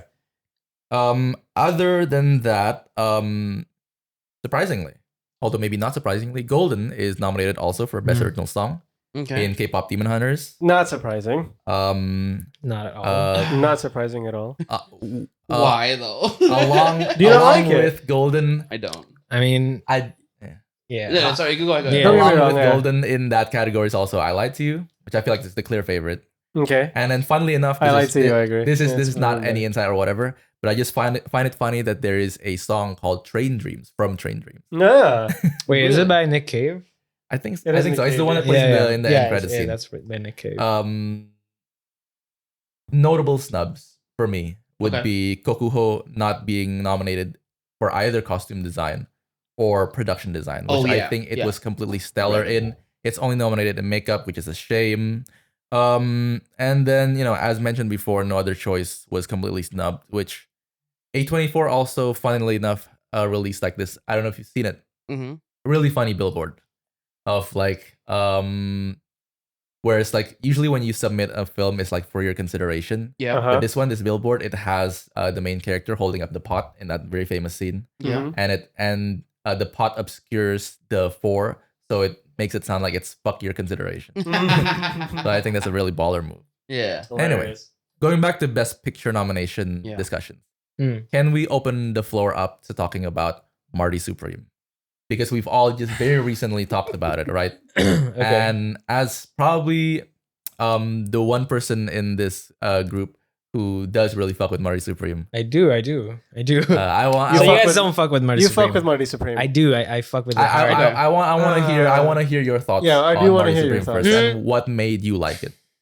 Okay, so Marty Supreme, right? Like, let me just say that I did not love this as much as I thought I would, as much as I wanted to, Okay. right? Like, considering the hype and everything. Yeah. Like I was fully on the Marty Supreme train, Mhm. right? So I watched it last night, and it felt like so I forgot like what a Safdie Brothers movie was like. Like Uncut Gems, Good Time, Yeah. Heaven Knows What. And then Marty Supreme just like reminded me of Yeah. that feeling. It's know, probably like, the Safdies have ever Safdie. Yeah, no, it really is. yeah, Safdie. It's Yeah. basically a full-on anxiety attack, as Yeah, most of their yeah. movies are. Yeah, but I will say that I think Uncut Gems was more anxiety inducing for me. Oh, Yes. Yeah. yeah. It was more like, Agreed. the danger was ever present Mm. in that one, as opposed to Marty, I feel like. yeah, I think, yeah. I mean, there are shades of like Howie Bling in Marty Mauser as well, right? Yeah. Mm. But yeah, so I did not expect the movie to go the way it did, in the sense that I thought from the marketing, from like like I know. the dream big, Yeah. and stuff like that. Like I thought it was gonna be a bit more like More glory. yeah, Yeah. More like, Yeah. a bit more like A fight to traditional the like top. Yeah. A sports movie. Yeah. Uh-huh. movie, like semi biopic. It's gonna kinda. be like it's gonna end in like a big kind of like climactic finals Yeah. match. Yeah. Yeah. But then, like after the first 3 minutes, like there's no more ping pong for the next like, No, you're absolutely right. Like, where did people go? Ping pong. yeah, for the next Where like my hour and a people go? half, I think. Like Yeah. Yeah. it's just this guy like making like horrible decisions and getting into like stupid Yeah, the dumbest situation. yeah, Just like, trying to most get- just trying absurd to get chaotic money. situations, right? Like, and at first, like, okay, sorry, towards the middle, I was like, bro, where is this going? Like, it feels like pointless. real. It feels like Yeah. real. Yeah. where are we going with this story? Like, where is this story? Like, where's the Where yeah. is the What's story? happening? Are we just happening? Are we Please, just watching Give me, somebody? give me Yeah. a crumb of Yeah. story. Yeah, exactly. And then like, but then at the end, I feel like everything comes together very neatly. You know, like I feel like Mm. the stuff that happened before that I thought was like pointless. It culminated. Yeah, it culminated When in you say the end, what part are you referencing? like, We've all watched The- it. so- Yeah, Yeah. we can spoil it. It's fine. the shootout, Uh huh. Okay. like the like I was like when they were like when he and like Tyler were in the hotel, Yeah. and then like the bathtub fell. It was funny, right? Like it was funny, but like I didn't expect that like would tie lead into it. Then there was this, like it was really nice to see like, oh, so everything that happened before, like it actually it did kind of mean something and then like led into something. Yeah. Okay. Yeah, and I especially liked the very end when he was already in Japan. Yeah. And like the guy, like the chief IITT guy. Chief IITT guy, like said, Ram Seti. There we go. Huh? Ram Seti was his name. Oh yeah, Ram Seti. Yeah. Ram Seti. Yeah. He was like, bro, you're not playing in the tournament. And he was like, what? Like it's like the most surprising thing to him, where it's like, duh, bro. Yeah. Playing this fucking tournament, you fucking moron. Yeah. It was like, bruh. After that, it was just like, after that, like he realized that he didn't have anything more to like. There's nothing more to like. He has nothing to gain, nothing to lose. Yeah, because like the whole like the previous hour and a half, all these like chaotic, absurd like situations he went through, like it's all for this. It's all for that, right? Yeah. Like, but then it was like pointless. Yeah, like it was like stripped away from him. Mm-hmm. But then at the end, he realized that like, I don't need that. Like I don't need like. He went for like his like he when he asked like Endo for the rematch, it was like him saying that he was I don't need any of that. Like I just I want to prove to myself that I can do this. Yeah. And then when he comes back home, he sees his kid. He's crying, and then I feel like that's a full circle like arc, like character development. I feel like it's like he finally can feel like happy with something that he has, like that. How did you read that scene? A lot of people have different interpretations, but what do you think?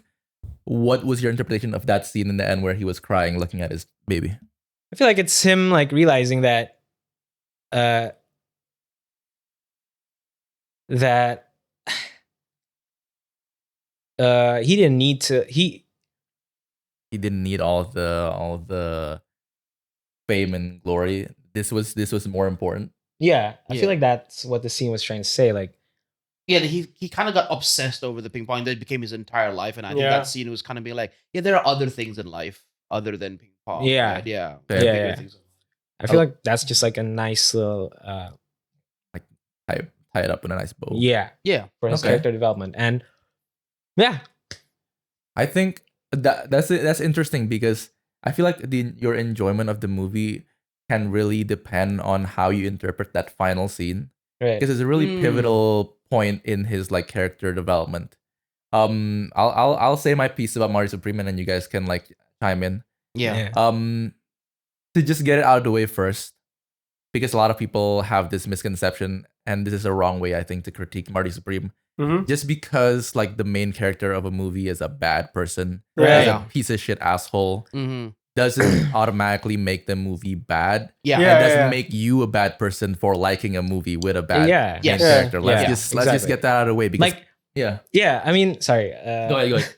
It's I thought about this last night, and I feel like Marty Supreme could be like a good litmus test for like a lot of guys. Like in the same way like Taxi Driver is. Taxi Driver, like ladies, girls, like if you ever like get to know a guy and like he likes movies or whatever, ask him what he thinks of like Marty. Taxi Driver, Travis Bickle, right? Like Wolf of Wall Street. And I think Marty Supreme you could easily put that in. Definitely. That totally makes sense. People who unironically like, I am Marty Supreme. He's just like me. He's just like you. He's just like me. That's we get that out of the way. Like we can enjoy, and movies can be compelling and good, even though they're a piece. It stars piece of shit. The main character's a piece of shit. Which Marty 1000% is a piece of shit. But with that said, I still didn't enjoy Marty Supreme, and I didn't like how the story went, and and I didn't understand for a while. I didn't understand why I felt that way, Mhm. and I had to kind of like go back and think about like what other stories with similar types of protagonists and what I enjoy out of them that I didn't get from Marty Supreme. Mm. And I think that for a movie, for a story with a shitty main character to work, in my opinion, needs it to be either one, he's a completely detestable human being, which then gets his comeuppance in the end, Yeah. and like it all Yeah. pays off in a very cathartic way. Yeah. Right. Or Like Uncut Gems. yeah, basically like, Yeah, exactly, yeah. like it was all building up towards that, and when it Yeah, happens, it it was- was a big yeah. catharsis. Like it's Yeah. a big release. Like yeah, he There was had a it. massive slap in the He- face as well. he right? had Like, it this coming came out out of yeah. nowhere. and it came in the fact that it's just like bam. Yeah. That's it. Yeah. It Yeah. came out of nowhere. It's just Fuck. it's just like it's incredible. But like yeah, Yeah. that's the first way. I feel like the second way is like maybe I'll call this the Heisenberg way, which is like you want to make him someone you'd want to root for, and therefore you'd even try and kind of like yeah, he's doing bad things, but it's all Yeah. right. But it's all right. And the way you do that is either making him like an underdog, someone who like this is something that he has to do, kind of like no other choice. Whereas like what the stuff that this person's doing is detestable, is terrible, and it makes him a horrible human being. Yeah. But I kind of get it. Yeah. Like Yeah, it kind of yeah, makes yeah. sense that he's doing these things. Yeah. Either that or you just make him fucking cool. You just make him fucking cool and do cool things and is competent in the stuff that he does. I Yeah. feel like Marty Supreme. I keep calling Marty Supreme like his last name Supreme. Marty Marty Mauser. Mauser. I feel like Marty Mauser was not either of those things. Yeah. I think he wasn't cool, or like, you know, he was skilled in table tennis, but it was never the focus of the movie. Yeah. Right. Ironically, I would want more ping pong. Yeah. Unironically. Yeah. So he wasn't competent or cool in that regard, and he wasn't an underdog story either because He's already good. yeah, he was already living a pretty decent life. Yeah, he was Yeah. gonna get promoted to manager. Yeah. And like he wasn't like climbing from the bottom or anything like that. So I wouldn't want to root for him either. Yeah. So I Right. think in that sense, like I didn't, I wasn't invested in Marty Mauser's story Yeah.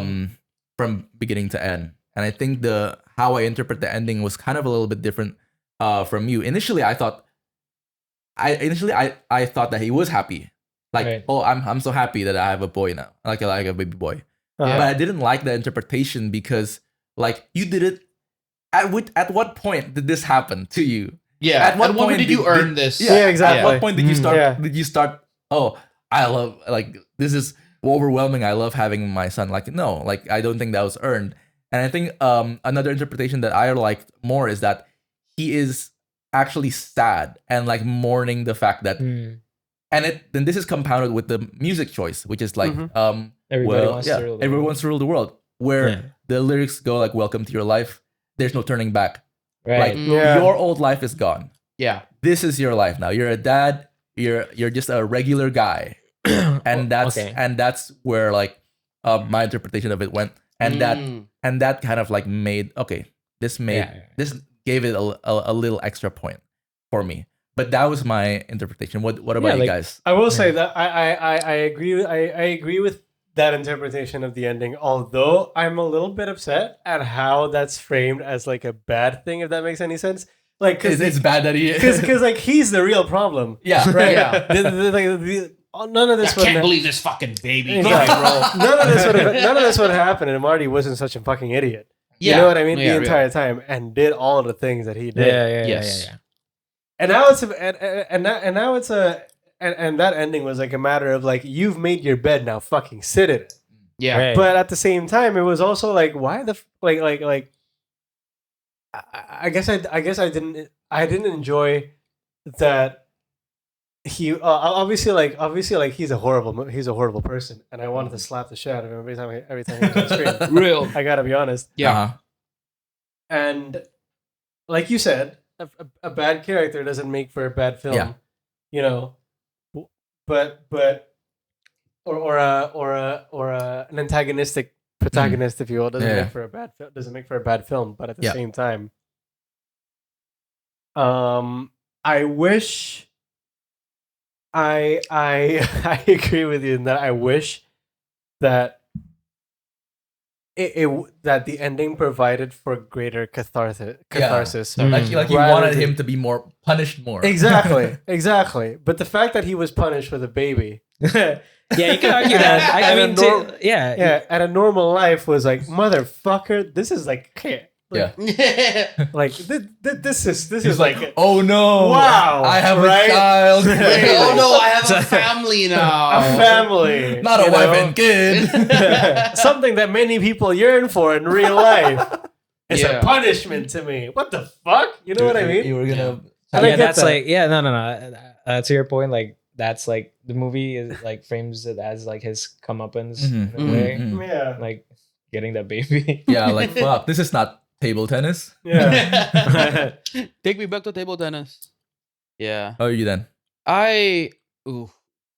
So I think I have my disclaimers. I'm gonna separate my subjective opinions, whether or not I like what's going on screen, with Yeah. like my objective opinions of like, is this good filmmaking? Sure. Mhm. Okay, so objectively, I think it is good. I think like, yeah, like It the is reason objectively the good Safdie filmmaking, brothers are yes. so good are also the reason I hate the watching Safdie brothers. I Expand. don't want to have a panic attack for 2.5 hours. Yeah, I get what There's you a That mean. is a reason good why I point. never Yeah. watched The Bear past the first season. I'd just be like, Right. Yeah. It's Yeah. just not good for me. It's I feel not. uncomfortable. It's not for you specifically. Yeah, that's also personally. why I also tend to like veer away from horror movies. I'm trying to get into more horror movies. Yeah. Like over the past year, like but like yeah, it was difficult for me just because like I don't feel comfortable, and if I don't feel if I feel like then I feel like I'm missing out on details and stuff like that. Right. Mhm. And that was how I felt with like Uncut Gems. I have not seen Good Time, but I've heard good things.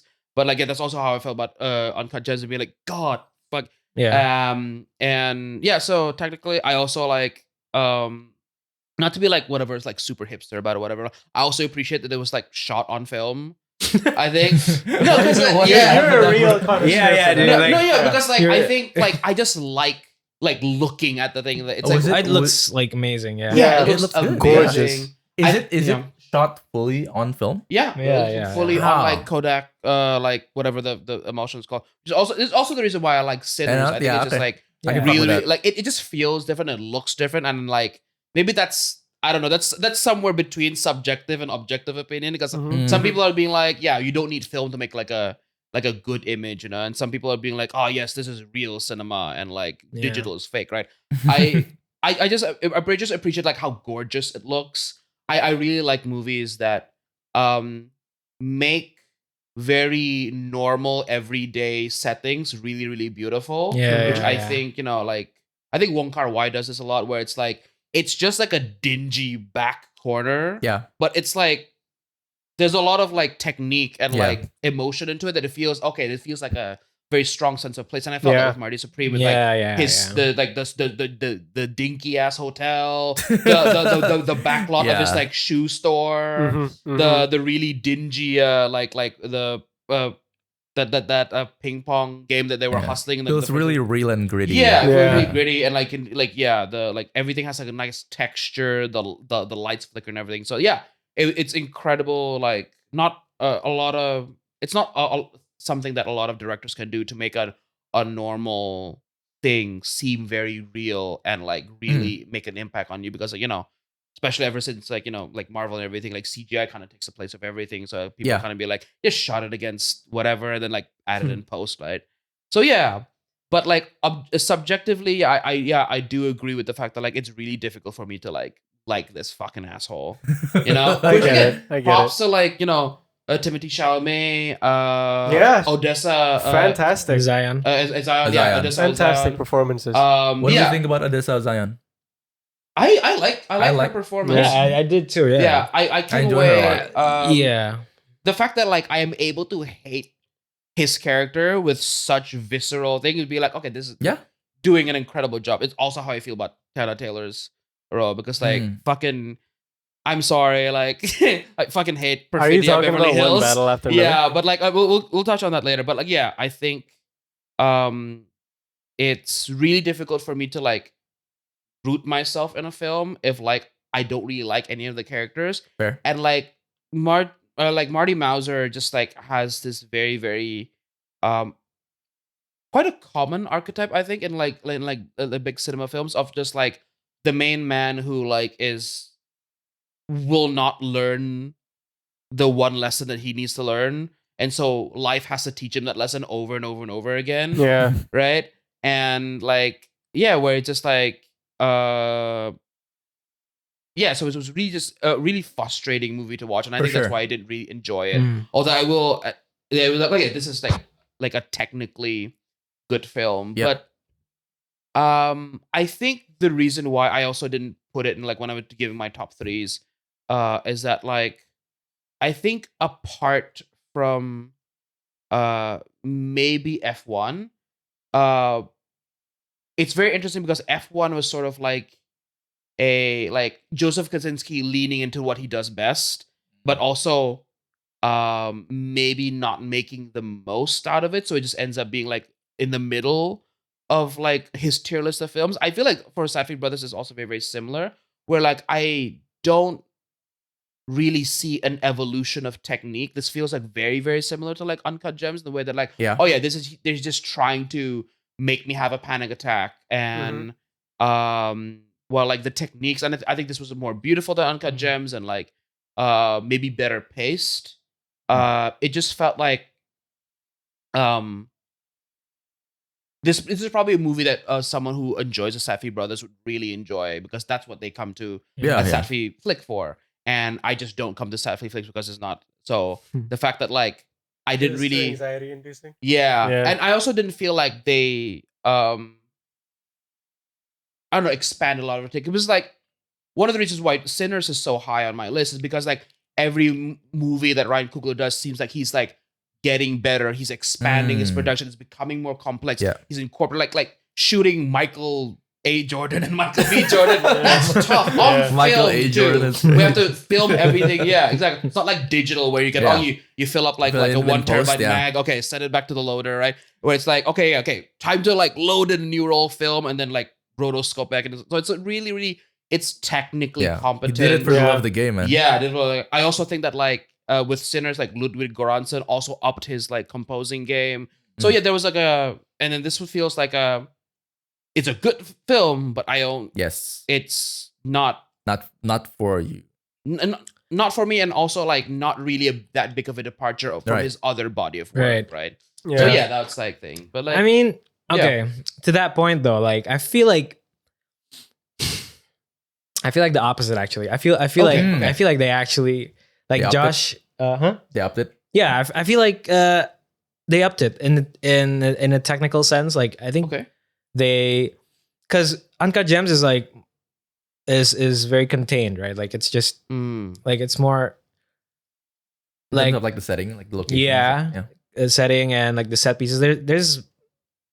There's a lot more set pieces, like big set pieces here that I feel like Josh is like that Josh has never really done before. Right. You know? oh, okay. Like the like when they got chased by these like the ping pong players in the bowling alley, and then Oh yeah, they blow up. They the blow gas up the station. gas. he sprayed like that. Oh, then, okay, like, yeah. gasoline and stuff like Uh-huh. that. Like I feel like on a technical level, I feel like they Josh showed me like new wrinkles to his game. You know what I'm saying? Okay. Oh, okay. All right, I see. Yeah. Like I didn't know he had it in him to like do all these like big More actiony yeah set pieces, Yeah, set I guess. pieces. Right. Yeah. yeah. Okay. Okay, yeah, I can see that. I can see Yeah, that. Yeah, Yeah. So Marty Supreme is definitely one of the biggest movies out there, and that's primarily due to A24's giant media marketing. machine. Yeah. Mhm. Yeah. This is the most amount of money A24 has ever spent on a single movie, and they're really banking on it to succeed. I'm not entirely sure where the box office is at right now, but I don't think it's where check they it, yeah. want it to be. Yeah, it's not yet. Yeah. Right? Because it's not like they have like a really, I don't know, like their release plan is like a bit weird in my opinion. Because like, Yeah. I don't know, like it's not out in a lot of countries yet. Really? Mhm. Yeah, like Okay. internationally. it took a while for it to get to us. Yeah, exactly. Like international, like they released it in the US, yeah, obviously, but then like it took a while until like it really got distributed. Yeah. internationally, I think. It's it's quite interesting because with Marty Supreme, the marketing was huge, and all the trades and Variety and all the publications, they were all raving about this movie the way they did not do for Sinners. Yeah. You know? No, they are. And there's like a big kind of like discussion around why that is. And why is this being like the golden child, and why Sinners is being kind of like the black sheep of like even though Sinners is objectively doing better in terms of like the box office performance. The highest grossing horror movie of all time, I think. Sinners. Yeah. Sinners. Right. It's an original story, primarily African American black cast. Yeah. So it's definitely way exceeds its expectations. And I think one of the most compelling reasons that someone put out there on why Sinners is being treated the way it is because specifically Ryan Coogler had that deal with Warner Brothers that allowed for him to own Sinners. And I think that's something that Hollywood does not want to make a thing. Yeah. I bet. They want to keep the creatives out of they it, fucking hate that. Yeah. So yeah, that's probably the case. But man, that ad campaign for Marty Supreme. I will say, I will say, like Marty Supreme ad campaign, incredible. Yeah. You reckon? I might like it better than the actual movie. Fair enough. I said the word like. I don't say it's I don't say it's better. I just say that like it was more enjoyable to me than the actual like thing. Don't you even remember like there's like was it with like A24 or like Variety or something where they published an interview with Timothée Chalamet and it's just the file name? Yeah. The video is like a Zoom recording. Yeah, right. Of like and they didn't even change the name. Yeah, the Schwepp. the Schwepp. It was definitely being marketed as like this is the biggest, most important movie that you will need to see. Yeah, man. Like they got Timothée Chalamet to rap on like a UK trap beat. Yeah, with SDK. That's wild. They did fucking everything to make sure this movie like made back all that money and then some. Yeah. Which I don't know where that's at right now. But I will say though, like this movie isn't as great as it thinks it is. As A24 or as Timothy thinks it is. And even his performance, I don't think it's like it's not his best. Yeah, it's not. It's really not. It's wild. I don't know if this is him still in character, like fucking method acting or some shit, because he seems in every press thing or interview or acceptance speech, he seems convinced that this is the greatest thing that he has ever made. And like even looking at his past body of work, no, it's not. No, it's not. Have you seen Dune? Yeah. Have you seen Call Me by Your Name? I don't know. I feel Call Me by Your Name was I'm really good. so attached to Call Me by Your Name, man. Like it's like I miss that era of Timothy actually. Like his the soft boy era. Soft twink like era. Yeah. Now I feel like now he's appealing to a different target market. It is, Dune definitely changed something. Yeah. Dune was such like Dune made him feel like he was the Lisan Al Gaib. My brother said to me, it's like, Dune is our generation's Lord of the Rings, where it's like it's the biggest thing ever. It's the thing that we will remember like 20 years from now when we like sit down with our kids and like, do you know kids? Back in my day. That's how people are talking about him as Marty Mauser, and every time they're like, this is like the performance of his. Have you seen Dune? You know, Like, have you seen like Little Women? Yeah. Even his performance in Little Women, I think I feel like I appreciate more. There was a I think we all collectively what? So best actor. I don't. I wouldn't want. Okay, just to read it out for best actor, it's Timothée Chalamet as Marty, Leonardo DiCaprio in One Battle, Ethan Hawke in Blue Moon, which I haven't watched. I haven't watched it either. Michael B. Jordan in Sinners, and Wagner Moura in The Secret Agent, and we can all pick our own choices, but I think. If it was up to me, I'd give it to Michael B. Jordan. I would say I'd give it to Michael B. Jordan as well. He fucking played two characters. Yeah, in that's a movie. difficult. Yeah. Are you gonna give it to Leo? No. It's in between Leo or Michael B. That's fair. Or Michael A. Okay. Yeah. Michael B. Michael A. The people say that for Leo, this is uncharacteristic for a second Oscar win for best actor. Because he last won in Revenant, right? Yeah. 2016. And Wasn't that his first Oscar as well? it Yeah. was his first Yeah, it Oscar. was. And Surprisingly, his only Oscar, right? it was Best such a Best big Actor? deal because It was. right? Yeah. Because like, Yeah. why hasn't this guy won an Oscar yet? You know what I mean? Yeah. Yeah. But yeah, that was the best actor. He ate like raw liver to get that Oscar, bro. He actually ate raw liver. Yeah, that was yeah, because I don't know if he's a method actor because I don't think that he's a method actor, but I'm not I sure. don't think his method. No. Yeah. Yeah, right. Yeah, because like Daniel Day-Lewis's method, Christian Bale's Bale. method. Yeah, I think he's more just conventional. But like, I think to depict the realism of being trapped out in the wilds, where he like I think he has to like eat like raw animal liver that he throws up. That was real. Yeah, from what I read, that was real. I mean, like, you know what? Yeah, someone please give him the goddamn Oscar. just stop before The he legs kills that this himself, man has bro. gone through. Yeah. Yeah, so yeah, Timothée Chalamet, I don't think this was his best performance. I'm sure that's a collective, agreement among us that in the best actor category, he's probably not. He's also young. He's also young for a best actor because he's turning 30. And generally, best actor winners are 30 and up.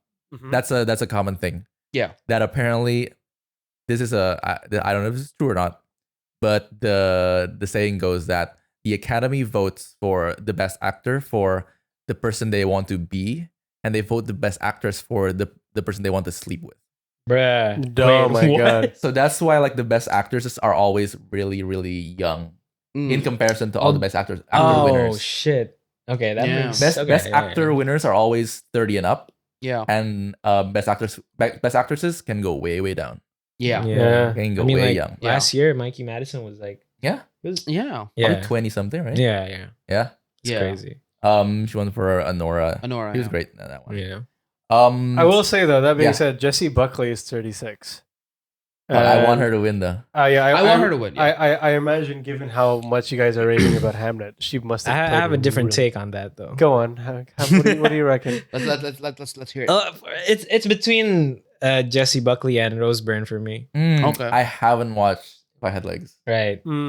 It's Really? between them two, but after I saw Hamnet, I was like, damn, I feel like Rose Byrne should be winning this. How old is Rose Byrne? She's pretty old. Yeah. Okay. How old is she? I don't know. I mean, I'm not on Wikipedia at the Oh. moment. Let me look at Rose Byrne. Rose in Poly markets right now. I am. No, but that's why.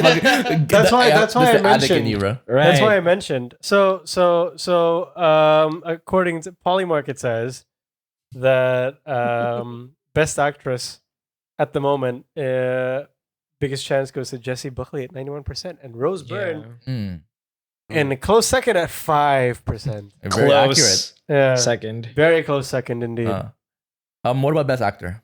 Best actor.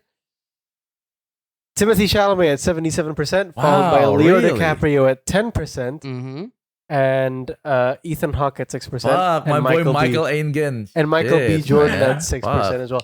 That being said, like Polymarket is like it's like popular vote, isn't it? I guess so. In a way. I'm not sure. So You're the gambling I addict. mean, I'm not a gambling addict, first of all.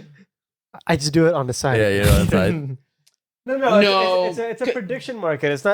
It's not based on popularity. It's more like based on who people think Yeah. will win. Yeah, but then who's driving the data? I feel like the most of the people that are driving the data are like people with gambling problems, Exactly. which Well- in America is predominantly The white pieces of white shit. male Well, yeah. Which is population. obviously why they wouldn't vote for Michael B. Jordan. That's a really good point, and that's Yeah. exactly why Timothée Chalamet We'll is on top. see if But we Yeah. don't know. We don't know if that's yeah.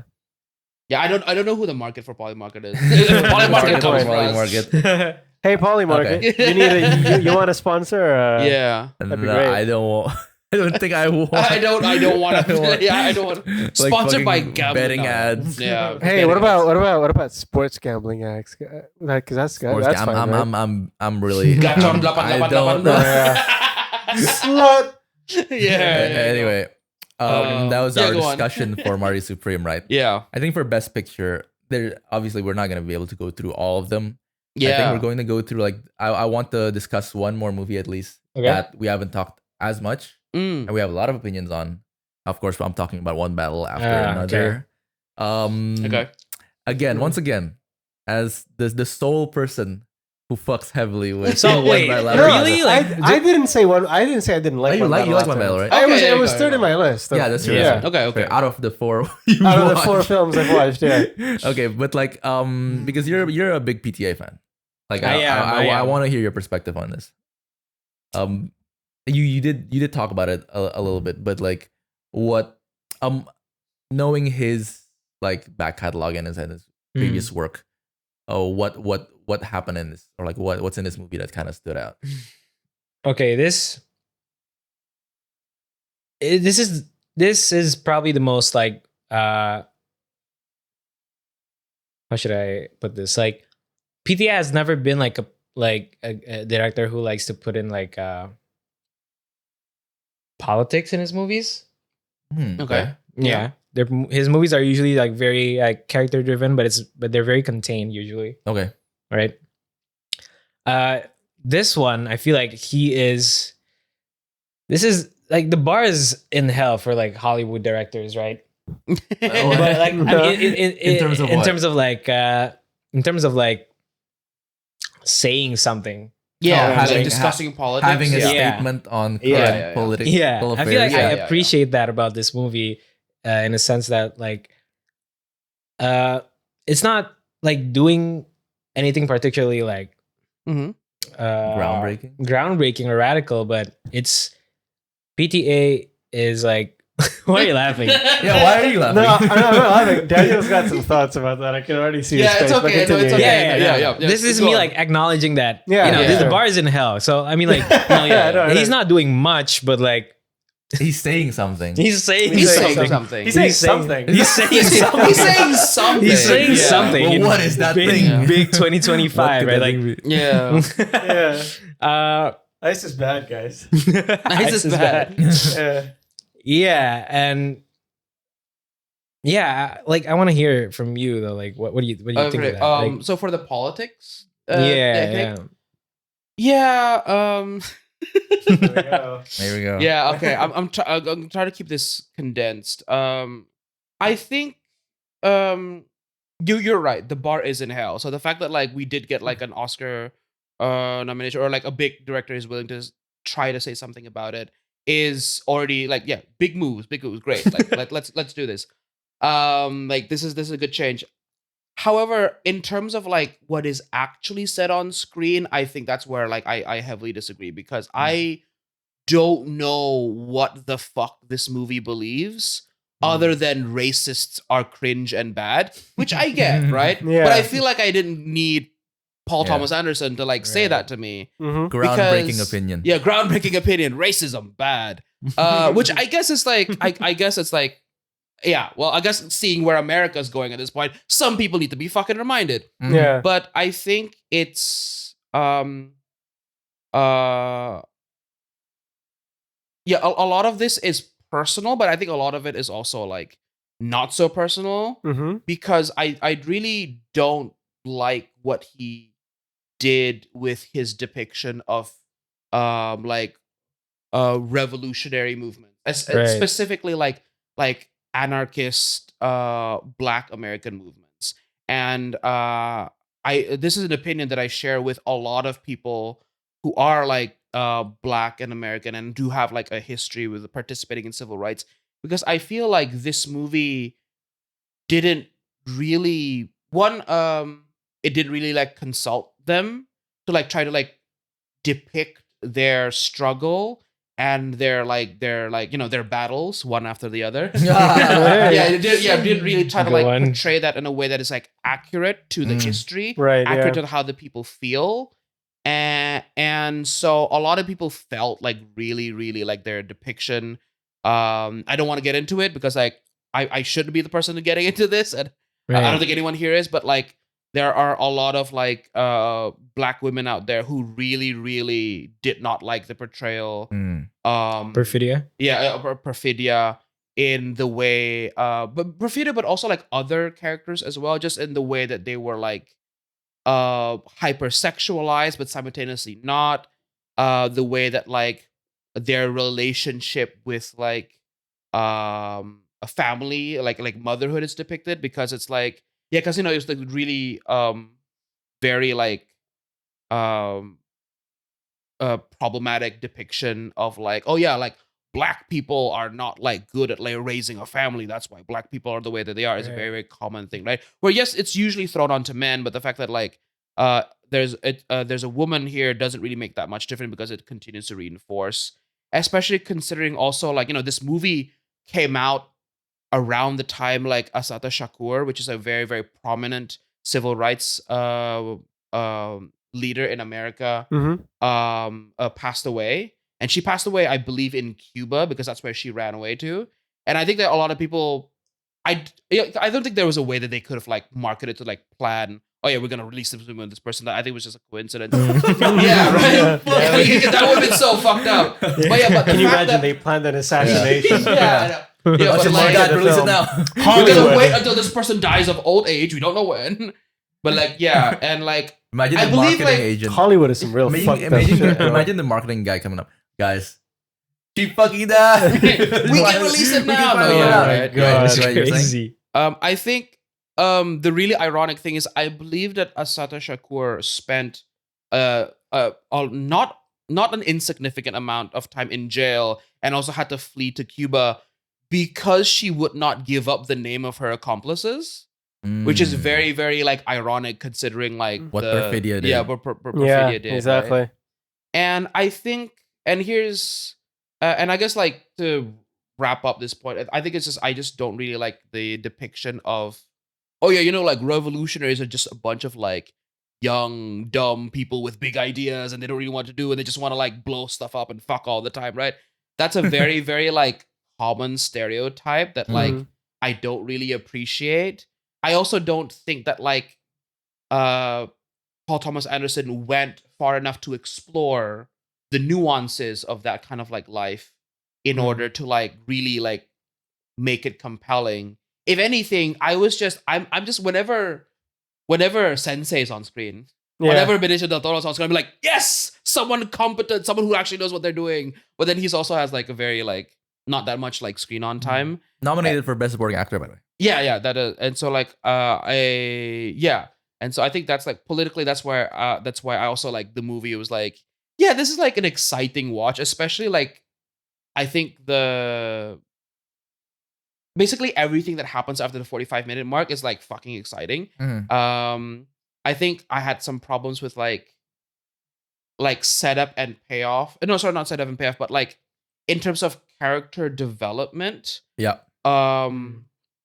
I didn't really see. Yeah, again, like number one, like Perfidia fucked off after like the first like 45 minutes. I was really hoping that she would come back. I was expecting, like, oh, okay, how is it going to get back? She never did. No. Leo, I also feel kind of like his character doesn't really undergo that much character change. So I find it difficult trying to like see like, oh, where do they take his character with this? I feel like the only person that like went through the roller coaster and had something close to an arc is Willa, which I really appreciated. I really love her in this role. Chase Infinity. Yeah, Chase Infinity, incredible, right? And just say it's her like slowly finding out like the extent of how fucked up her family is and how she's caught up in this, but also then again sort of like slowly coming to realize that like, oh yeah, this is not something that she can run away from, right?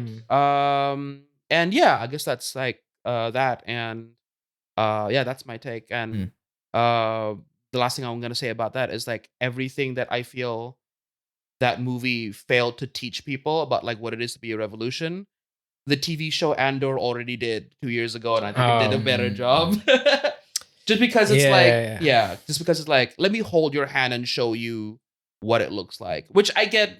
I'm not gonna really make that a serious point because they're two vastly different things. But like, I get it. Yeah, in terms of message, I think it's better. But like, I think in terms of filmmaking, it's not fair to compare those two. So. Yeah, sorry. That's my rant done. It was just a valid points. Yeah. It was frustrating because I really wanted to like the movie, and I felt like especially given the climate, the politics, like, oh yeah, this is an opportunity to say something, but like it just what is it like, saying? Yeah, and yeah. You were also, you had it on your list. Do you have anything? Yeah. What's your take on the movie? You like out of the movie? What did I like about the movie? Or was it just because it wasn't Marty Supreme out of the 4 movies? It was just because it wasn't Marty Supreme. I gotta be honest. Yeah. Marty Supreme was an anxiety-inducing roller coaster. It's so bad it propelled But this it's one like- to the top. Yeah. Okay. Yeah. No, but no, that doesn't mean I don't like Marty Supreme. It just means I can't really fuck with it. You know what I Yeah. mean? Yeah. And I fucked with and I feel like I fucked with one battle after another a little bit more Yeah, because same. in many ways I felt the character played by Leo DiCaprio. He has. Fuck. He has a Neil couple Smith? names. Pat. Yeah. But also Bob. But also Bob, Yeah. to be relatable somewhat, in that he's just a fuck up. But also, but at the same time, he's trying his best. It's not a fuck up, buddy. He's like working harder over time. Thanks, man. I really appreciate that. It took me a lot of...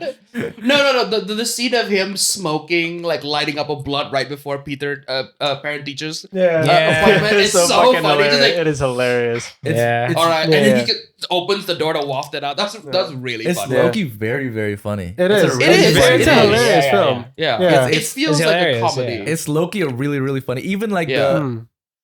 I recall the scene where Lockjaw was interrogating this Oh, Mexican guy, and he was like, they're the sisters of the whatever, and then like, who are they?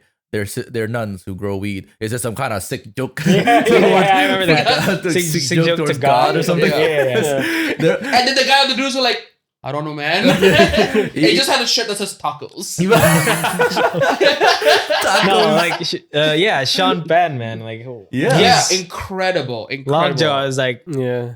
Also in Best Supporting, I think. Him. I couldn't have hated another character more, and Sean Yeah. Penn played Yeah. that role absolutely. Yeah, low Yeah, key dude. kind of want him to win supporting. He is actor in for that. Best Supporting Yeah. Actor with Benicio del Toro. I think either two of them winning, I'd be happy. Yeah. right. Just for your information, the other Best Supporting Actors, this one's a surprise for me. Jacob Elordi as Frankenstein, Uh-huh. Delroy Lindo in Sinners as what's his name?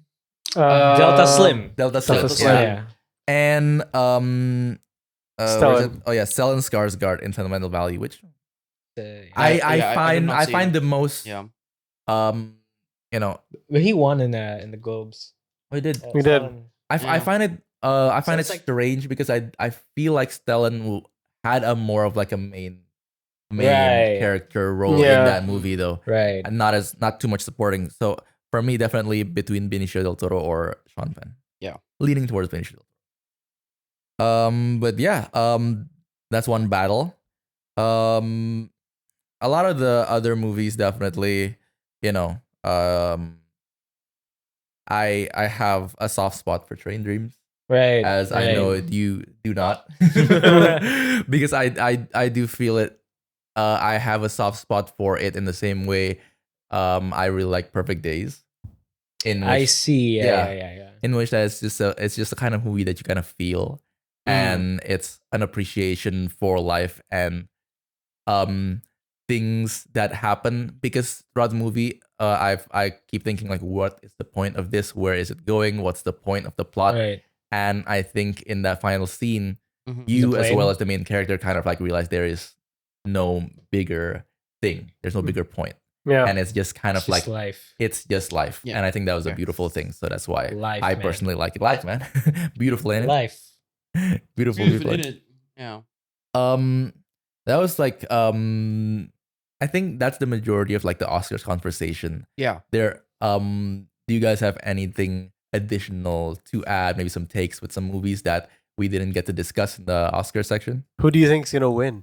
What do you think's gonna win Oscars for best? Let's do a not who we want to win, but Who do we think think would is win. gonna win? Right. Okay. For Best Picture. Best Picture. Let's do Best Picture. I feel like Sinners has a good chance to take it. To be honest, it's a toss up between that or One Battle. In my opinion. Yeah. I think it really depends on like what the attitude of Hollywood is at the moment. I'm not really sure, because I feel like the only reason that the people, because like let's be honest, like most of the Academy are like white old men. They've even like made a hashtag about this. Like, like Yeah. the 2019 Yeah. the white Oscars, right? Where it was very, very white, and so they're trying to like course correct that. So if there's still on that, they might go for like Sinners, but I can't tell because one battle after another is a really easy option for them to like look like they're doing like the politically correct, like, social justice thing, Yeah. but also maybe not support this movie that is going to like completely upend their business model for the next 20 years. And they really don't want like Sinners to succeed. So like, I don't know. I feel like one battle after another has a really good chance of winning. I'm gonna have to say the same. I think for Yeah. those exact reasons.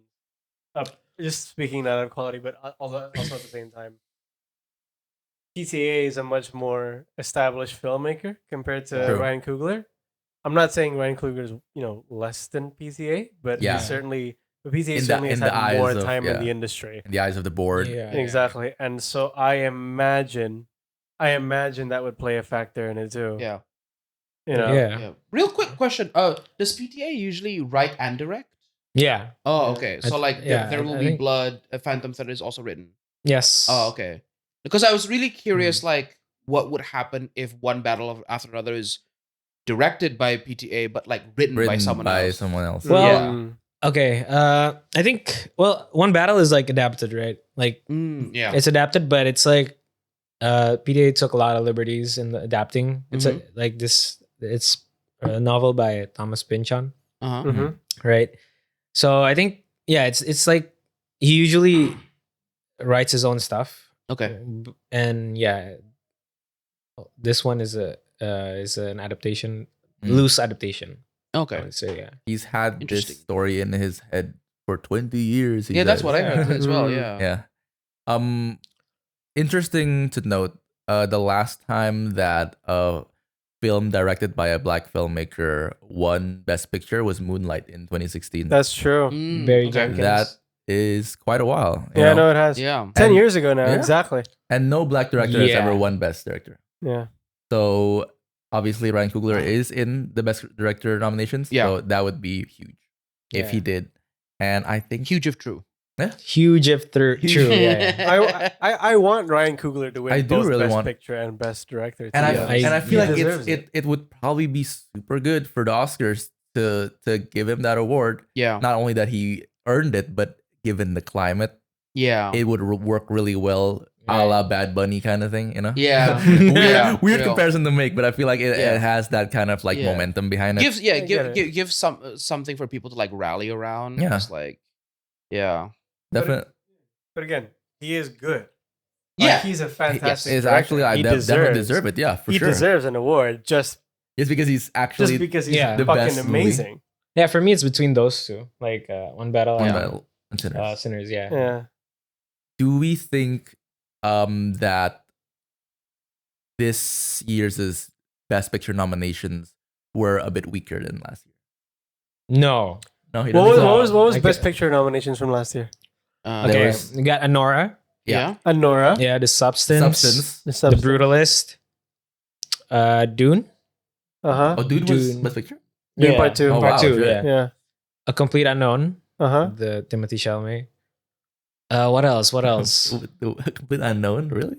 Yeah, it was. That's wild, dude. Oh, Nickel Boys. Underrated was movie. Oppenheimer in there? Oh, No, no. Am I looking at the previous year? Yeah. What else? What else? I will say I think this year is stronger. You're right. Yeah. Yeah. Yeah. Winners and it's like a- nominees. Yeah. Hold on, I'm looking it up. The one that really blew me away from last year was Anora.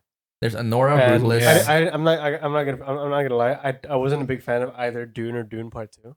Mm. Unbelievable. No, bro. I understand where It's- you're coming from. It was. I fell asleep midway. Unbelievable. Really? Which Yeah. on which Dune? Which Dune? Dune Part 1 is understandable. Dune Part 1, I fell asleep midway. Okay, Dune yeah, Part I 2, get it, I get just it. was Fine, like Pacing we'll wasn't give really you long. that. Yeah. We'll give you Yeah. But that. Dune Part 2, Dune Part 2. absolutely. Yeah. You fell I just- asleep when the Lisan Al Gaib Lisa. No, took power in the South, bro. Unbelievable. Dune I Part feel 2 like was Dune Part 2 Dune was is so rewarding, but it was special good. because I think it's the first, maybe okay, not the first time, but it's like it was somehow a movie that was really accessible to a lot of people, but simultaneously also really satisfied Yeah. a lot of like the real like Cinephiles. cinephiles, Mhm. yeah, who were like because it's because it's Denis. Yeah. Denis Villeneuve. Denis Villeneuve. Villeneuve. Rivals, Yeah, still because the I best sci-fi. remember Chris Denis Fisher. Villeneuve. I remember in 2015 when I just sat no, 2016. Arrival? When I sought to watch Arrival, I was the only one in the theater. Yeah, oh my Yeah. god. That's that was crazy. yeah. That was still one of the best sci-fi movies of all time. Yeah, in no, my it is. opinion. Yeah, It yeah, is. agreed. It's in my Yeah. actual all-time four favorites. Oh. Respect. Shout out Arrival. Shout out Arrival. Ball nowhere. Shout out Denny. Yeah, it's really good. That was Oscars. We've locked in our predictions. You wanna just go through the other categories real quick to just like give Sure, out yeah. our kind of like Gotta predictions open because it's a full predictions. Yeah. Yeah. And it'll be great for when Oscars actually came out, and we'll see if we were right or not. Yep. Yeah. We locked in Best Picture, either Sinners or One Battle.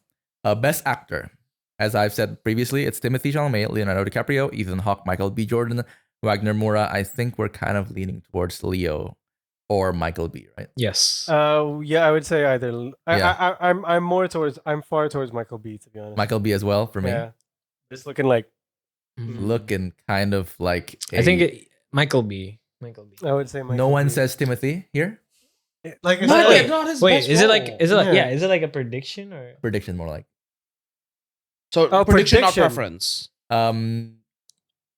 Yeah, let's go prediction because I Okay. want to see I kind think- of like Yeah. I think Timothy. I think Timothy. They're gonna as give well. it to Timothy. really Yeah. he does have the momentum behind him. He does have Yeah. the He does. industry behind him. Yeah. He does. I'd say yeah. I think Did you Timothy see would- like the? I made a video about this. Like, yeah, plug uh, it. huh? Yeah, go ahead, plug it in. Yeah, the like apparently like him getting an Oscar was already in discussion, like in the Epstein files. What? Oh shit, yeah, no. Yeah. Like Oh my God. no. Holy shit! What? Yeah, dude. Yeah. That took I me a remember. second I to remember. process. Timothy Chalamet was in the Epstein files. That was my hook in the video. Uh-huh. Yeah. So he was mentioned by like a Hollywood like publicist or Mhm. agent or something Oh, okay. Uh-huh. who's a close friend of Epstein. Uh-huh. So she claimed that she was a friend of Timothy's, and this was Oh. when Timothy was still like Call me by your name days, right? around Yeah. that time. Before Epstein died, yeah. Yeah. It would make sense. That makes sense. Yeah. And yeah, this publicist claimed that Timothy was gonna win an Oscar for his role in Beautiful Boy. Beautiful boy, yeah, right. Yeah, Oh. like she said something along the lines of like, "Don't worry, Timothy's gonna get his Oscar for Beautiful Boy" or something, Oh. okay. something like that. And he didn't. He didn't. Uh, But yeah, it would be like he was very young, right, at that time. Uh-huh. Yeah. Like, and he was already hanging out with like these Hollywood like elites, Yeah. like far above him in age. Yeah. So there's also like possibility that he was groomed, that he was like promised this the Oscar and whatever. Oh, I thought you meant like groomed, like Jeffrey Epstein groomed. I mean, I also thought that. Yeah, I got it. groomed as in like, Oh, like Like, as in being groomed prepared for- for that. but Or- also like Jeffrey Epstein groomed too. Like, You think? No, yeah, because Timothée Chalamet was in Hollywood from a very young age. Oh, that's true. And You're that right. Tends to. And, He was in yeah. Breaking Bad Yeah. too, wasn't he? Any sense of what? yeah, Breaking Bad. He was. I don't recall. I don't recall. Wait, no, not Breaking Bad. There was another film. Sorry. Interstellar. What? Interstellar. Oh, Interstellar, I yeah. Breaking Interstellar. Bad. I'm so Yeah. sorry. Out of nowhere. Yeah, he was Yeah. in Interstellar, but Why? Yeah. yeah, it would explain like why he has this like attitude about getting an award and about getting Yeah. a job. Yeah. If he was like already promised that Yeah. at a young age. Yeah. Like I didn't get it. Yeah. He also won the Golden Globes, right? And he Yeah. did that speech that really, really big, like, I want to be the One of the greats, greats. one Yeah, of the one of the greats greats. kind of Yeah. speech. Yeah. It's a very interesting perspective as an artist, because like that's one thing to say if you're an athlete, and like an artist, that's like a completely different thing. Yeah. So very interesting perspective. I don't know if he's method acting Marty Mauser still in that, Yeah. or that's just how he thinks. Maybe it's a bit of both. But yeah, I think we'll say Timothée Chalamet as our prediction, not preference, but like our prediction for who would win. Yeah, probably. That's fair. Best actress. Tiana. Actress. I'm predicting Tiana. Yeah.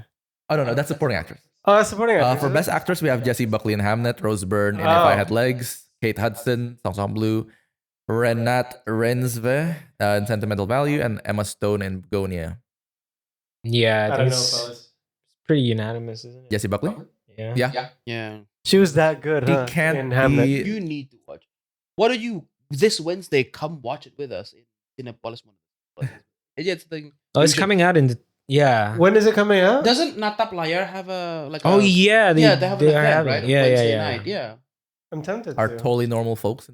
I don't know. We could. You can Sign up. They follow us. sign up. Oh, do they? Oh, that's We can true. just beg them for it. Yeah, please. But Please invite us. We demand. Yeah, So Jessie, yeah. Jesse. Yeah. Although I have a take on this, Go but on. it's not Okay. like okay, Is it a hot one? kind of. I mean, I don't know, Chad. Chad looking over. Come on, come on. All right. Right. It's okay. We're your chat now. Go ahead. So Jessie Buckley in Hamlet, I feel like it was her performance or what she was expected to do or what she did on in front of the camera. Is it too harsh to say that? What was it? It's for clip farming.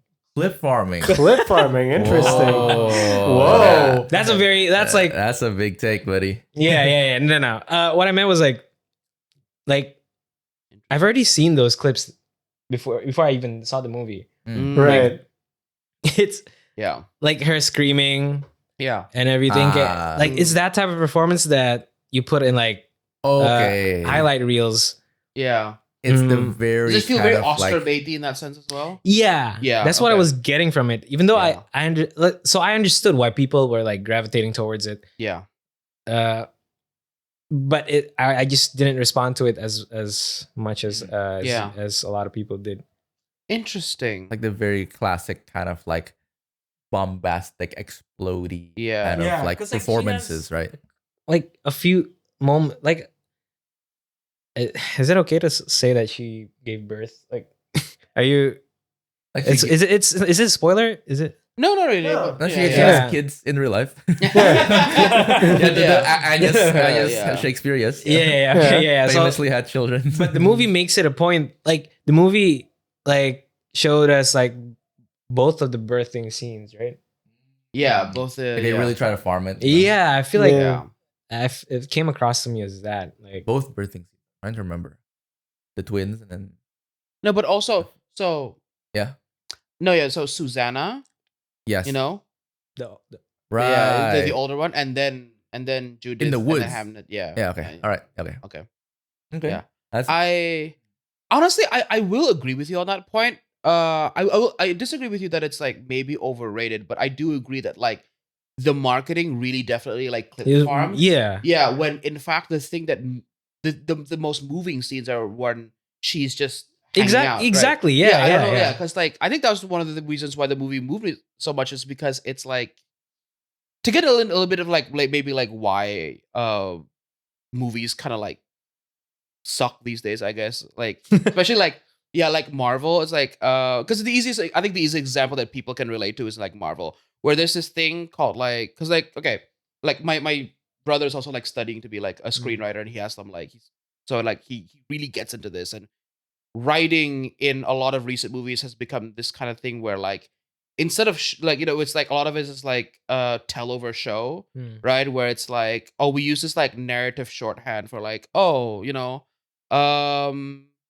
someone has an abusive relationship with their spouse, let's just show them on screen getting beat, and instead of like actually like having a character moment where someone talks about like what it's like to live under abuse, right? And I feel like Yeah. the thing that really touched me about Hamnet was in a movie about motherhood.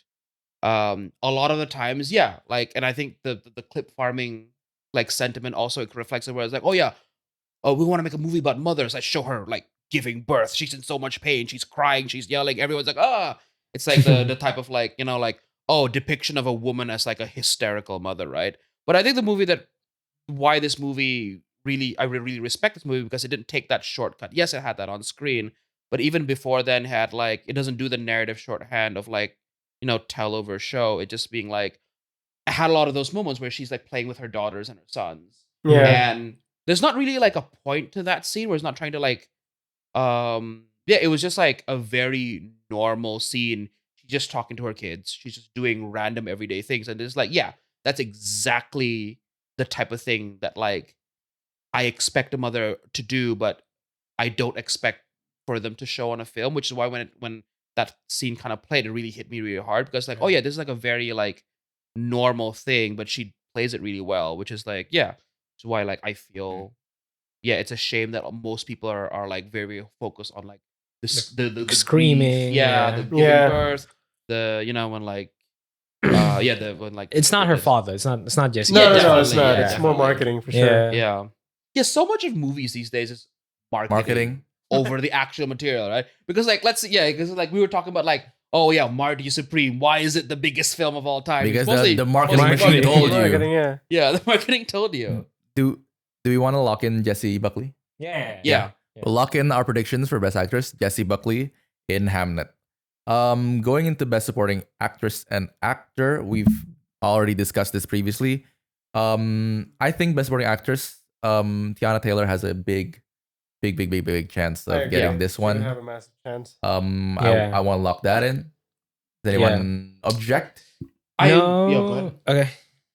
ahead. I really like Wunmi Mosaku. Yeah. I wouldn't be mad if she won either. Yeah, just like that scene with where Smoke visits the grave. Yeah. And then like talks to her in the shed, moving.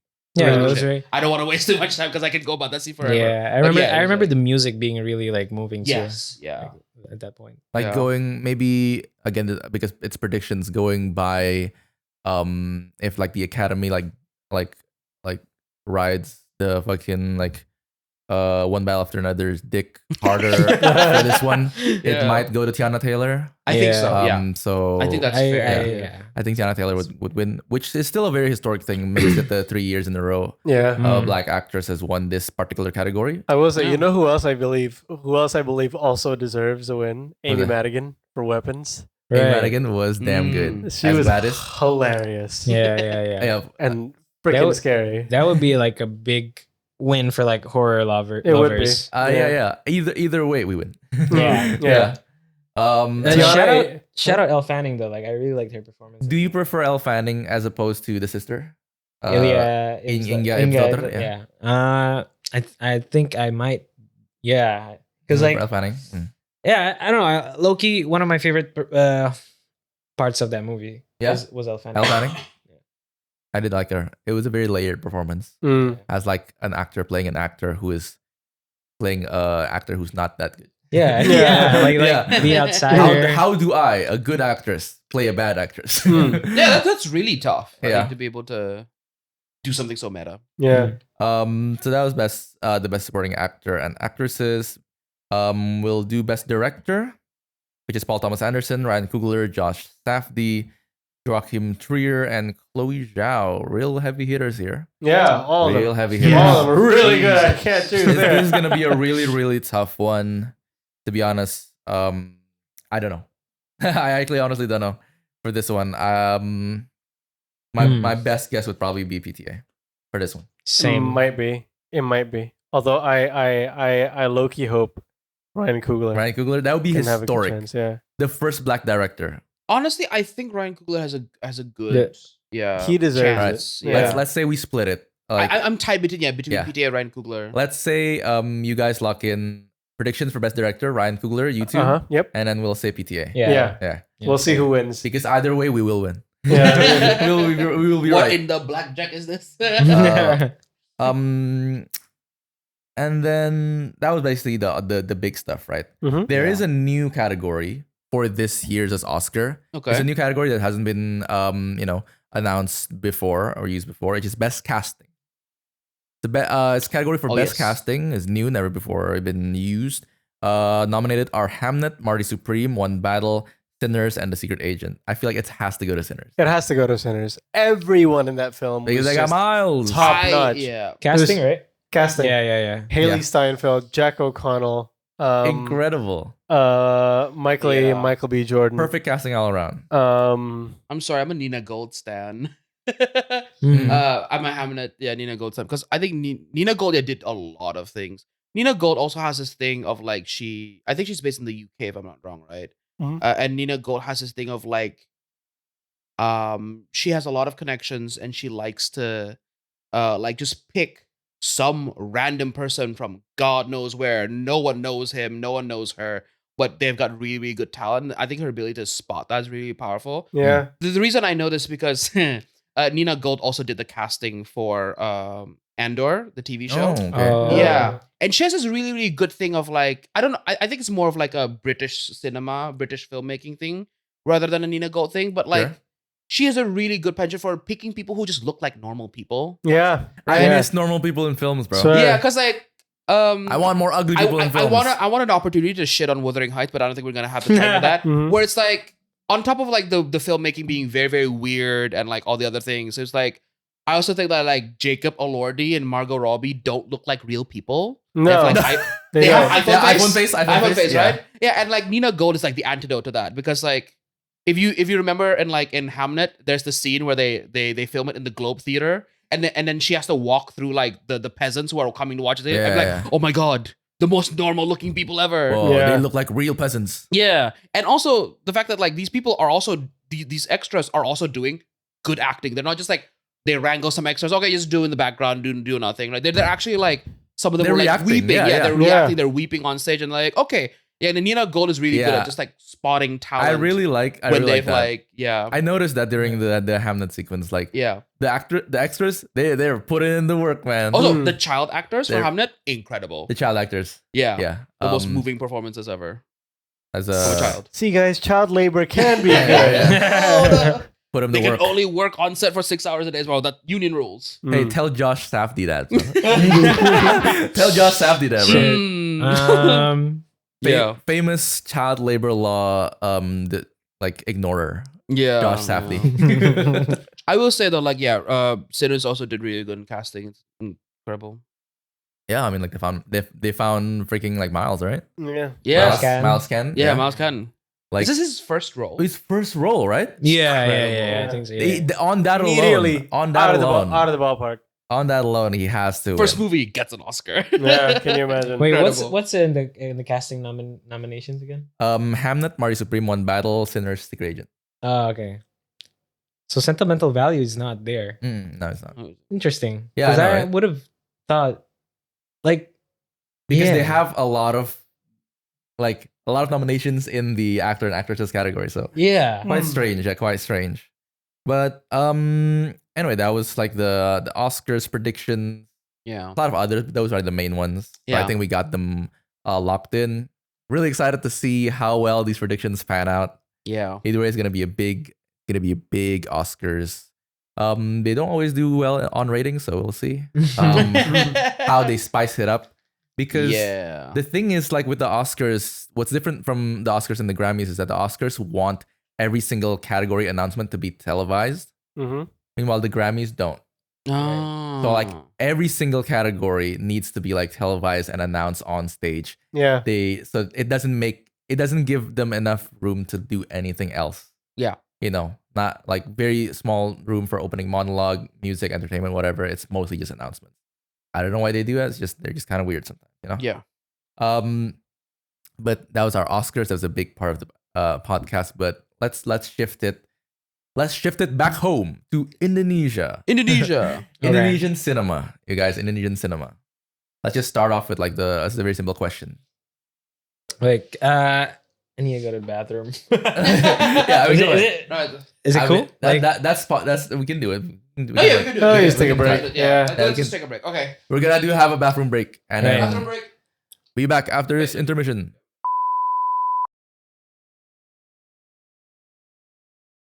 Okay. All right. all We're right. back after back. bathroom break, and Satya got fucking Thanos snapped out of existence. Just kidding. Like he had to go, unfortunately. So we'll be missing some of his takes, which I wanted to hear from from him specifically because we're talking about the Indonesian cinema scene. Right. Oh, is he big on Indonesian? No, cinema? but we both had like some opinions on Sore, Oh. Yeah. which is one of the first movies that we want to talk about because it is in Damn. fact the biggest, at least one of the biggest movies Mhm. of the year in Indonesian cinema. It's number one most reviewed on Letterboxd. That's for sure of the Right. year. I've Really? checked. Like, Of the year? wait, Indonesian movies or like just, Indonesian movie oh, for Right, for yeah. Indonesian movies released in 2025. Sore was one of the most reviewed, and it's very highly reviewed as well. Mhm. And people are raved about it, right? yeah. Like Mm. it is the movie that, in Yeah. addition to probably Jumbo, like the animated movie. Yeah. Also Abadi Nanjaya. Yeah, it was a big year for Indonesian cinema. Pretty big. Yeah. Pretty big, Pabrik Gula. I'm ashamed to say that I haven't watched most of them. Same. But yeah. I did, for this podcast, I don't want to talk out of my ass. I did watch Sore. I did watch Sore. I think that was my regret that I watched Sore, even though I didn't finish it. I couldn't finish it. One because of the time constraint, but other because I was just like not motivated to. Yeah. Yeah. But I was like, I wished I watched something else. I wish I watched like because you're a really big fan of Pangku, right? Yeah. And I wished I'd prioritized watching that over Sore. But yeah, Is that your Indonesian movie of the year? No. No, it's not. No, it's not. oh, interesting. What was it? It's Tinggal Meninggal. Tinggal Meninggal. Yeah, is yeah, that yeah. the one with Cristo Emanuel? Yes. Yeah, Cristo's like really? debut. Hmm. Yeah, I was surprised, man. Like, I'm very okay. So, like Indonesian comedies, I'm not really a Yeah. big fan Yeah. of. Sure. Yeah, Totally get it. I got like cooked for like reviewing both Agak Lions. Like, You didn't in a give negative way. favorable reviews. Uh-huh. Yeah. Okay. I got Okay. cooked bad, Oh shit. but you know. Yeah. So I did not have like high expectations for Tinggal Meninggal. Right. Yeah, but then it's like it surprised me Mm-hmm. with how sincere and how much heart it has actually, like in portraying this like awkward, like socially awkward neurodivergent like character. Oh, okay. Yeah. Okay. Yeah, There's rare representation exactly. Yeah. and good representation, you would say. I would say yeah. Okay. Is this Put it like on an my list. autistic character? Yeah, and he's like, yeah, and but it's done in like a comedic way, right? So it's like he's breaking the fourth wall. He's talking to himself, like he's talking to a child version of himself, like in a photograph. It's like a very Okay. Sorry. So what's the premise of the film? Like the rough synopsis. Oh, without Tinggal giving- Meninggal. Yeah. Without Okay, giving too many so- spoilers. Tinggal Meninggal follows this guy who has this socially awkward guy who lives alone because his dad died and his Okay. mother is like his mother's just like gone. Okay. Mhm. And then it's basically like telling the story of him in this office being like the outcast and trying to make friends, trying to like how should I say this? Like he found a way to get people to like him, Okay. Okay. and that it's by faking like Faking his death. not his death, but like his cat's death, his Oh. relatives and stuff like that. Oh, he's trying to make people like him by like Oh. garnering sympathy. Yeah. Okay. Oh, okay. Interesting. Yeah. Okay. Okay. Yeah. That's your movie of the year. Yeah. And It it's is. mainly a comedy. It's mainly a comedy. Oh, yeah. And, okay. it's funny. You say? I would say yeah. I would Yeah? say it's All funny. right, all right. Okay, but I would say I rewatched it again, right? Like Uh-huh. at home. It was, I think, like watching it on Netflix and on like a TV or like on a laptop screen, Yeah. kind of like exposed the movie of its like technical and Ah, visual like deficiencies. okay. Mm. Yeah, it watching it at home, it looked really just like it looked so like uncinematic. Oh, Like okay. very in like like a the, sitcom. like Sinetron basically. Oh, Yeah, Like, yeah, it looked yeah. like a Sinetron. Yeah. So Sinetron vibe. it was very different from the experience of watching it on Okay. a big screen. So, Carrying right at it. so I'm just like I'm like ngasih dulu kayak disclaimer aja nih dulu kayak warning. Okay, yeah. I wanted to say the writing carried it earlier, but for some reason I had a brain fart and I said the carrying righted it. No, bro, Bruh.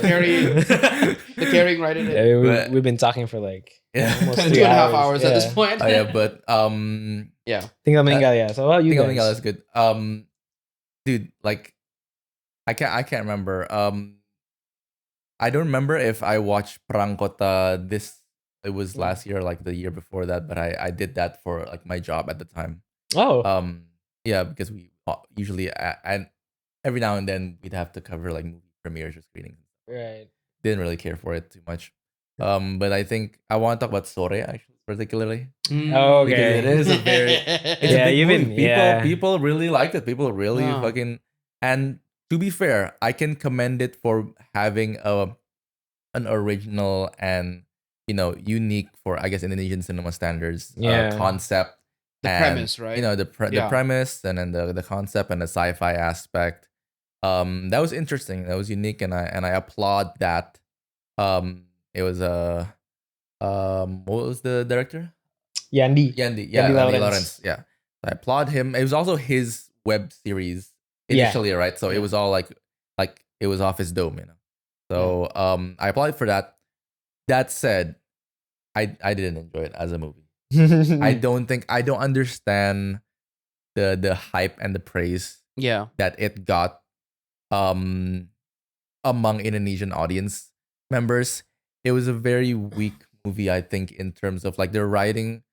There's a lot to say about it, but I guess primarily I think the glue that is supposed to hold the entire movie together is the chemistry and the characters with Dion Wiyoko and also what's the actress? Sheila Dara. Yeah, Sheila Dara. Yeah. Like I didn't feel any chemistry from them as a couple.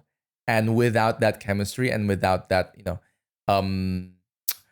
without them properly establishing why she cares so much about this person to want to go through all of this, without that holding it together, everything kind of falls apart because you don't care, you don't care and you don't understand why, like this is the lengths that she would go through, and that's just among one of the many kind of like writing and story issues that I had with the movie. But, Yeah. what are your thoughts on it? About Okay, so wait. So have you actually like seen my take on Sore? I haven't actually. I haven't. I'm Okay, not. so basically, I got cooked. Again. Yeah. This happens a lot. Dislike it? Yeah. Okay. I Oh, read- we're gonna get cooked too then. Yeah. We're gonna get I was fucking cooked, too. like at that time, like there was, so if you see like in social media and Letterboxd, like now there's like a recent like surge of like negative opinions on Sore. Yeah. Like it's getting more. now. Okay. Yeah, but Now at it's that okay. time, at Yeah. that time it was like universally loved by every Yeah. like Indonesian. Came out in like June, was it? Or Yeah, July? I think Yeah, it of the was year. around Yeah. Superman. Like I remember like watching the it. summer blockbuster Yeah. slot, right? Yeah. Yeah, there was Sora in the Yeah. middle of that, and at that time it was like universally loved, and For some I reason that I cannot comprehend. Yeah. Go ahead. Yeah. and I came out with my review, Mm. and yeah, I was like, Cooked you, bro. yeah, man. But yeah, I did not like to your point, like I did not buy into like this. The relationship.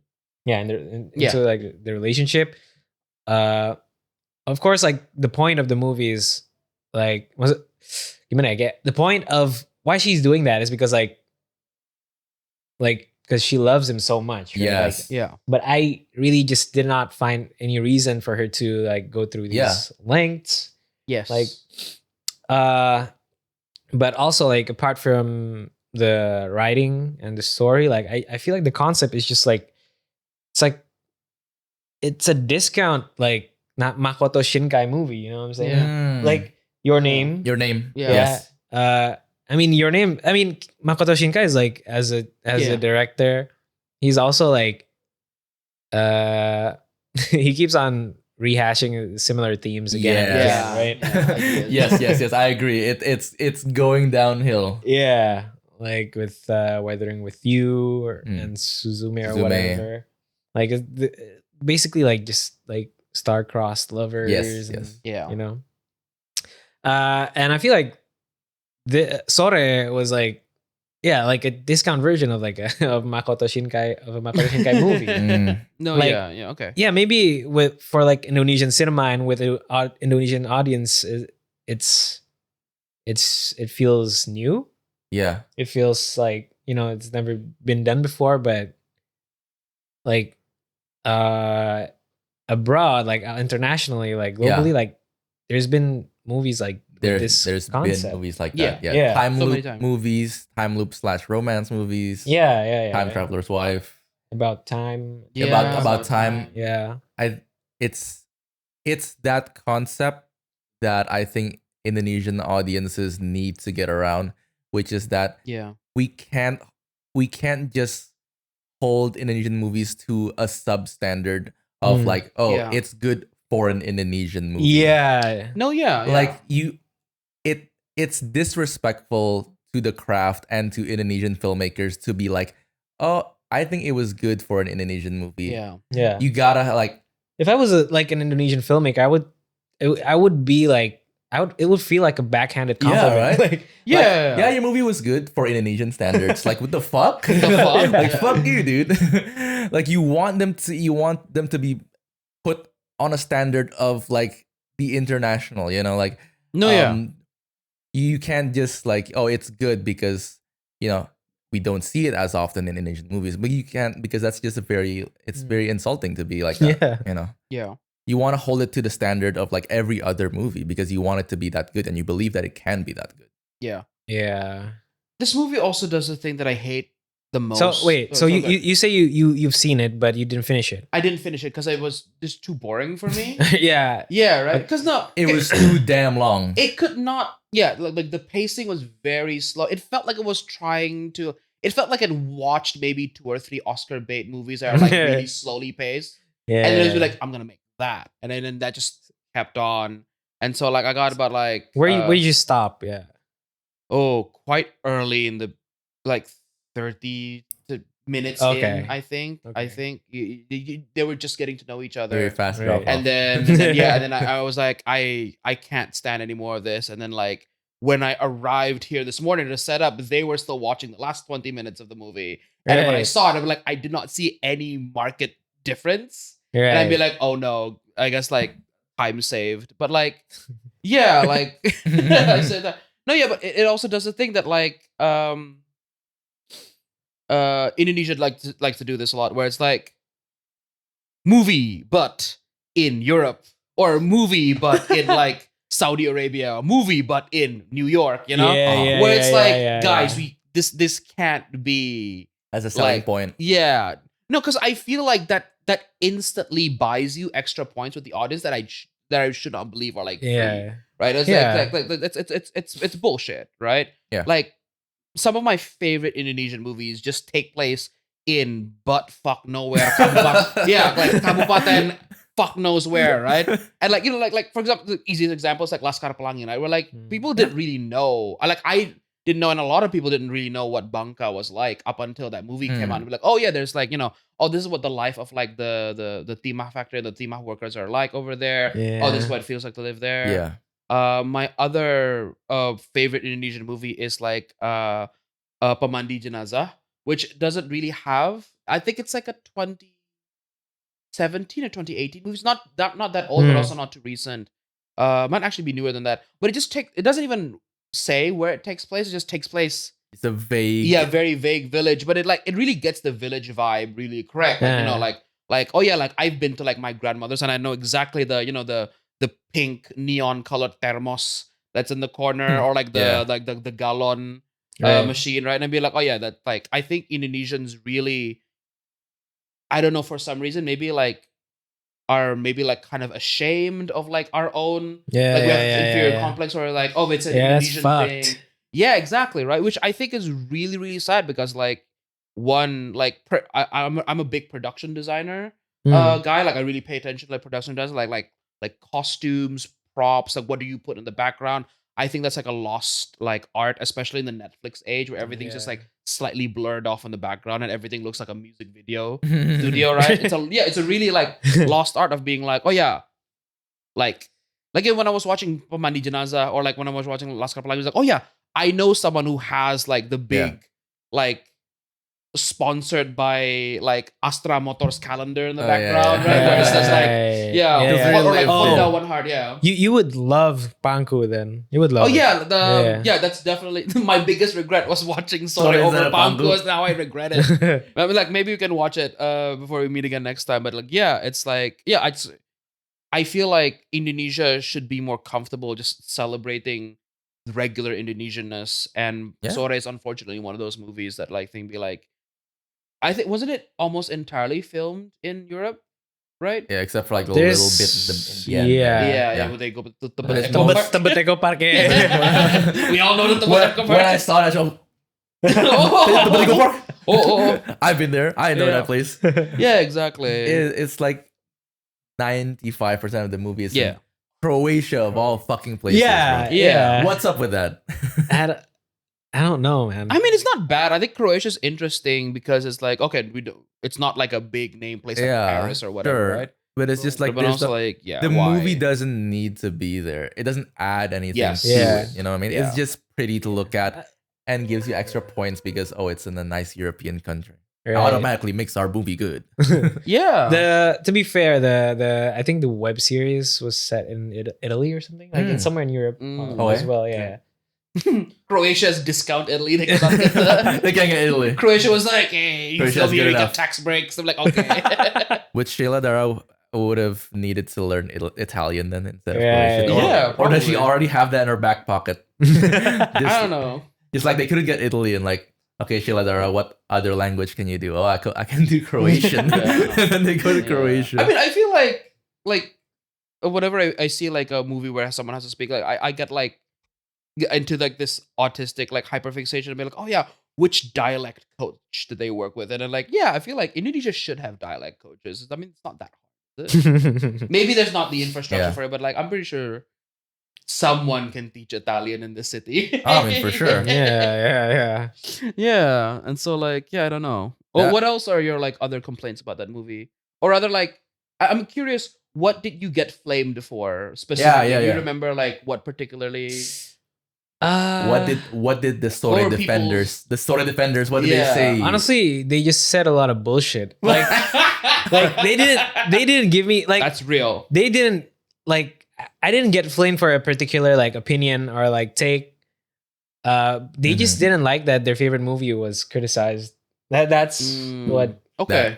So there's just a whole lot of nothing. Yeah. Like these dudes. Yeah, like again, the social media dogpiling. Yeah. But like my other complaints on a more like, I think this happens like in a lot of Indonesian movies, but I feel like there's a lot of hand holding in Sore. Like a lot of tell don't show. Yeah. Like a lot of like Sheila Dara's character like has a couple of realizations right throughout the movie. Like when she realized that, okay, so I can't force the change on Jonathan or something like that. Yeah. And when she had a talk with like I forgot the Croatian guy. The Carlo. Yeah. She had a talk with him and like I forgot like the details of the scene, but like basically what I'm trying to say is like a lot of these like revelations or like realizations is like it always has to have like a verbal confirmation. Yeah. You feel me? I get. Like dia ngomong apa ya kayak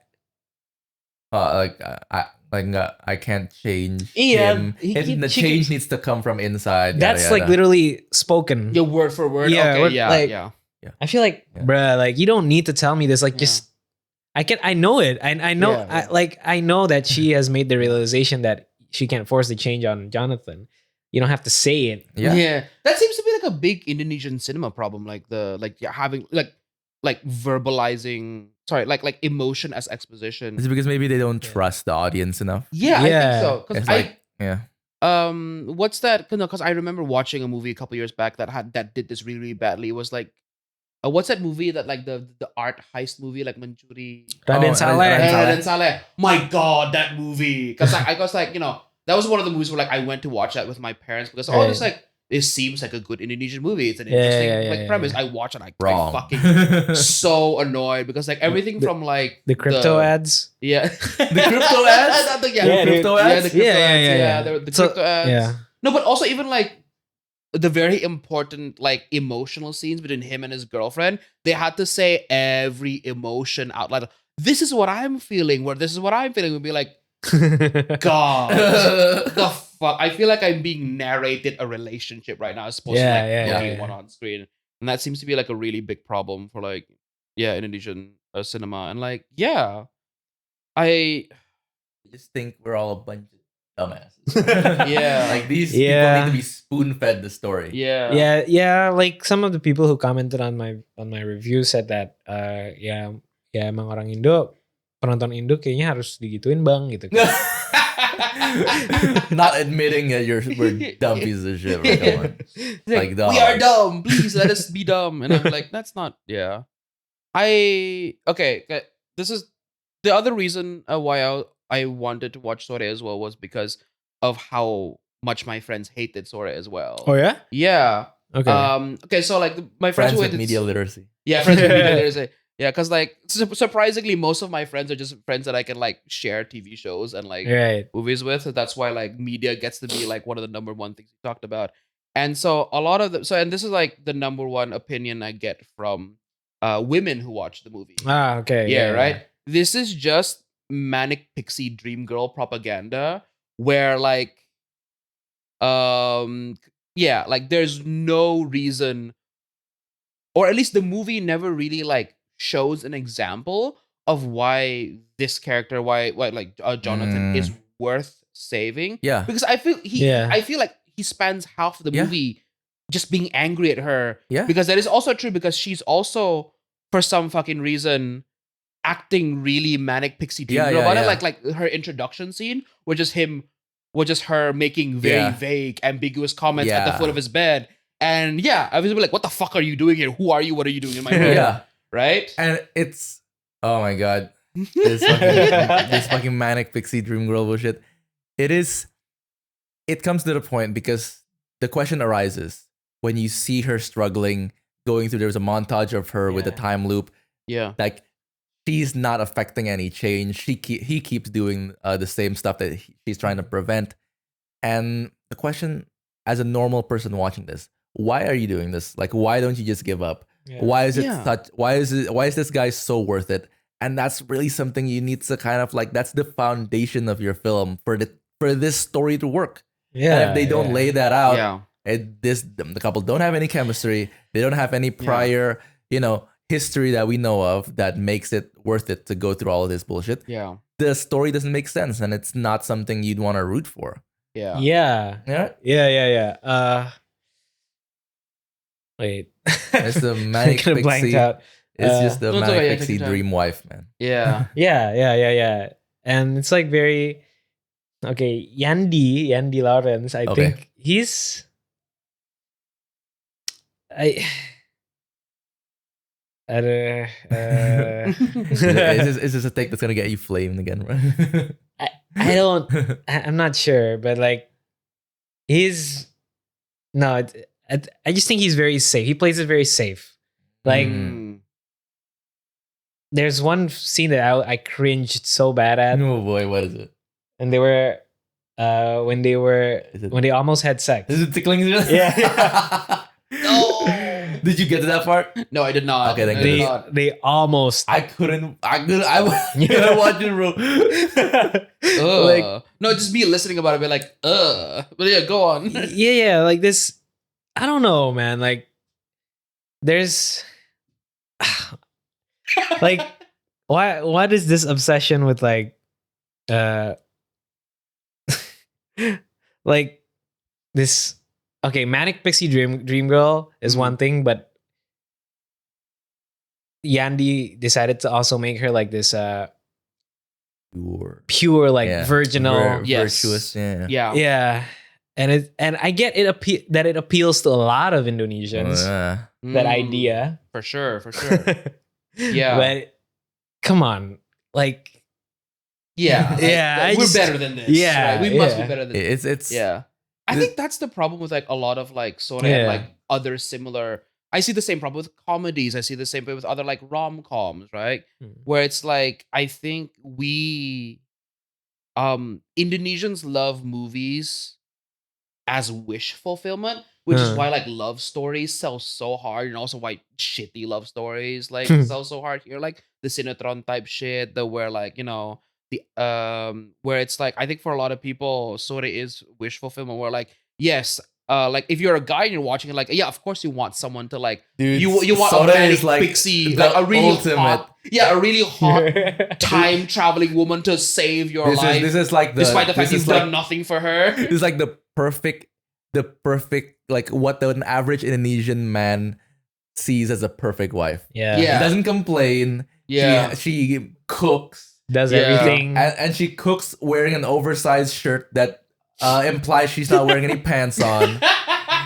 And she supports your dreams. Doesn't ever complain. Puts up with everything. Yeah, it supports your dreams despite the fact you've done absolutely nothing to earn that shit, and like all your pictures are low-key kind of trash. I can take better pictures. As a photographer, I can take better pictures. Yeah. When you show I feel like what are these stock National Geographic stock images right now, bro? We show the bear pictures like that's the one you choose. That's the one you want to click. Yeah. And then and like for women, I guess it's like the fantasy that like a man that you actually have the power to change a man, whether despite the fact that he's not the person you should probably be with. Right? I think it like feeds into that delusion and be like, oh no, women, you have the power through the goodness of your heart and through the unpaid emotional labor, you can actually make this man better, despite the fact that like maybe you should just move on. If you've been if you're in your like 30th time loop and this man absolutely refuses to change, just find someone else. There are men who don't smoke. That's the biggest issue. It's so funny. That's also like a really weird issue. Exactly. To like make the center of your course. Like, come on, are you really going to make this like a virtue signaling thing of like, don't smoke, guys. Smoking is bad. Because it's not that like, oh, like smoking is fine. We don't care about smoking. But like that's going to be, this is the crux of the conflict is that he smokes. Yeah. And he smokes and drinks. That's it. Yeah. Like that's why he's a fuck up. Yeah. No, exactly. And be like, what the fuck? Yeah. Like, oh yeah, here's the other thing as well. Like, Indonesia has this thing where like most of our movies are still morality tales. Yeah. Which is why there's so much like I don't know, Ayat Cinta and all the movies that followed after that. Actually, I unfortunately I haven't finished it, but I actually did like buy a book at some point. I have it in like on my shelf. I'm halfway through it, but like someone did like a kajian media on like Ayat Cinta and then like 80 other like movies where it's like it's a romance, but it's also simultaneously like a super religious movie. And they kind of like traced about like how after Ayat Cinta does like a big boom, and there was like a mix between people who like, oh, the studios were like, oh, this shit sells. But then there's also like a lot of like very, very like conservative voices in media and conservative voices. The people who are like, oh yeah, this is like, this is the direction that movies should go in as like, to teach people, that like, that sort of like very, very like pure type of like relationship where like, don't smoke. You can wear like an oversized t-shirt, but like you can't have sex. No sex. You can be like slightly scandalous, but like never really. And so all of them just end up being like, you can't really say anything profound because it's so watered fucking down. And so the movie began as like this web series for Tropicana Slim. I did not know this. Are you kidding me? No, I'm fuck. Okay, like how could I might need to fact check. Yeah. I might need to fact check like if it's Tropicana Slim or not, but it's some sort of like sugar Yeah. or something. So it's so in that web series, like the main character has diabetes or something, the guy, and he needs to stop. Like the woman, the girl needs to convince him to live a healthier life. Okay. And with this like with the product placements and everything. Okay. Like, and they just change that with smoking. Yeah, it is Tropicana Slim. Yeah, it is Tropicana Slim. So that's where the movie came from. Yeah. Okay, that's why it has no structure, no glue, nothing. This Holding it explains together. so many things. It's held together by Tropicana Slim. Maybe it was better if I just watched the Tropicana Slim shorts and then watched Pangko. I still would have time. Damn it. Dude, it was No, oh jeez. Yeah, that explains so much, and that's so funny. Yeah. what a movie, man. What a movie. Indonesian movie and product placements. Yeah. Truly crazy. Was there product placements in this one? Sorry. Yeah.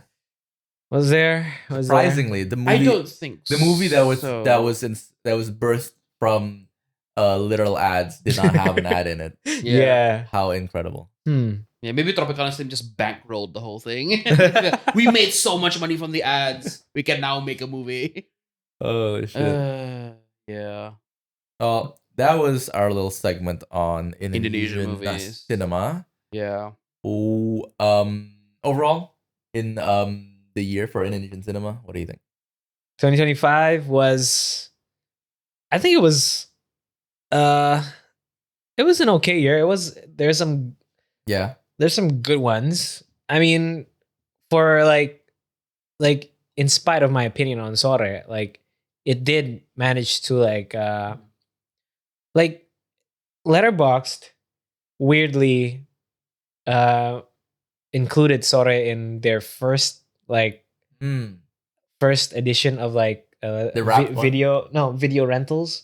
So they have this like new service where you can like rent movies. And there's like their first like rental movies, like they had 4, and Sore was one of them. Really? Yeah. Oh, interesting. And you know what? You can so you know how much they cost though? Like one rental? No. It's like $20 US dollars. 20 USD for like what for Sore rental? You can watch it for like once? I think you can watch it twice or something, like twice. or like over the course of one day or 2 days. I forgot. Like yeah, sure. But yeah. Somehow it became like one of the.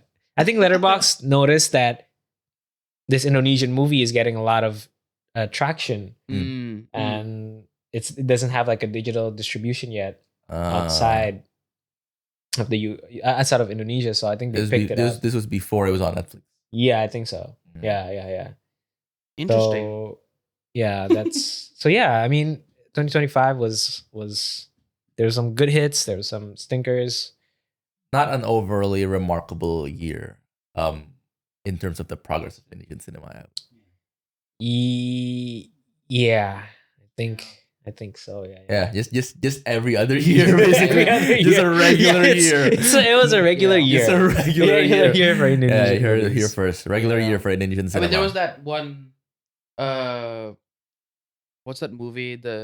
I can only remember the English name for it because my friends and I watched it while it was on Amazon Prime. The Siege at Thornheim. Joko Anwar. Yeah, Joko Anwar, like. Yeah. Race movie. Siege at Thornheim. Pengepungan di Bukit Duri. Oh, okay. Yeah. I had okay. Here's the thing. Like I didn't have like high expectations. No. I didn't have that negative of a reaction after watching it the first time. Okay, first time. Right? Yeah.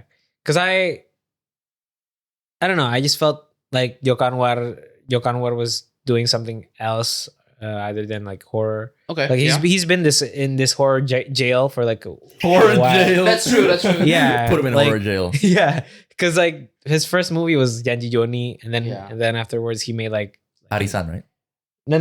That was not him. No, that was him. Oh shit, that was it. That was Mian Dinata, I think. All right, okay. Oh, sorry, I got mixed up. He made like a noir movie with Kala, and then like some thrillers, and then Mm. there was in the middle of it, in the middle of that era, he made a romance copy of My Copy of Mind. Mine, yeah, with Tara Basro, yeah. Yeah. That was good, right? And then he just got stuck in horror jail for like Horror jail, Yeah. The bro. last 10 years or yeah, something. until Pengepungan Bukit Duri, which I Yeah. felt was like okay, he's taking a step in a new direction, Yeah. right? And also like that movie was backed by Amazon. Oh. Yeah. Amazon MGM, like Okay. it was, I think so. Think that was a good investment? Damn. Oh gosh. Yeah. Yeah. It wasn't. Yeah. Not the best. Not the best. Yeah, it was incredibly. I don't know. I think just for me, it was just weird. Not. It wasn't like absolutely horrible. It was just like it made like weird narrative decisions and like Yeah. took turns that like are just weird throughout the way. Like Yeah. the twist that like No, it's so bad. the twist at the end that the kid was actually his lost sister's biological child, and now he's like this murderous bully. I'm like, You lost me, bro. Yeah, exactly. Right. You And it was lost me. revealed through like a Google Drive. yeah, Google Google Drive. Like, it's so, and there's also like at the end with like the twist or like the reveal of like who the driver was in the car. oh yeah, yeah, he loves doing that. Like, yeah. But at this point, I'm being like, poor. Like I feel like if it doesn't like further like the movie thematically, I feel like he's just doing it because he can in a very Yeah. like M. Night Shyamalan kind of way. Be like, there's always a twist. Does it Yeah. matter to the story? Not necessarily. I just like that there's twists, and I feel like someone should reel him back yeah. because it's unfortunate because I think the concept, the premise was really good. Yeah. Like, and then it's also not to mention like, oh yeah, this is like a great time to like. I feel like it. Like the political climate is a little bit better that you can talk about this now. Yeah, But it's yeah. also kind of still something that needs more attention because a lot of people are not giving it attention. And to have this movie kind of like really fumble the message, like halfway through, it's kind of like halfway through we forgot that this was about race. Yeah. And it was just about the school. And I'd be like, Yeah, exactly. oh, okay. They used it as a backdrop, but like, And then just kind of like forgot about it. yeah. And I'm like, okay. And I'm like, yeah, I guess it was just like disappointing. Yeah, it was Flop of the year. Yeah, That was I this year, agree. yeah. Yeah, this is 2025. Yeah. Oh, that was 2025, Last yeah. year, yeah. All right. Yeah. Another year for Indonesian cinema coming and going. Hoping for better things to come Yeah. this year. But that said, I want to go to our closing segment where we're Mm. gonna talk about basically just like a quick 2026. What do we want? What were we expecting from this year? Yeah. Most anticipated stuff, perhaps, and what do you want to see more or less of? But before that, I want to do a quick little game segment. This is what we usually do. Okay. And and this is a completely original idea I didn't steal from anywhere. Guess the Letterboxd review. Guess the movie based on the Letterboxd Oh, review. okay. Yeah. Okay, that's This is not original, by the way. I stole it somewhere. Yeah. All right. So these reviews are for Best Picture nominees that we are all very well acquainted for. I want to give you 3 reviews, okay? Yeah. First review. This review is by Noen. He just says 3 stars. A win for dads everywhere.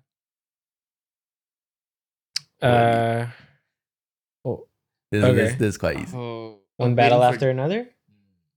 A win for dads. A win for everywhere? dads everywhere. This is a dad. Oh, movie. F1. F1, yeah. Oh, Ding, F1. ding, ding. Yep. Oh, okay. Also, dads in that sense. Okay, never mind. Yeah. Okay. Damn it. One more. This Wait, is so are these all from 2025? these Best are Picture? all the 2025 Best Picture nominees. Okay, okay, cool. Okay. Here's another review by Kobe. This says a masterpiece. This person gave it 5 stars, by the way. A masterpiece. I'm never watching it again. Begonia? Oh, okay. Okay. Marty Supreme. Mm-mm.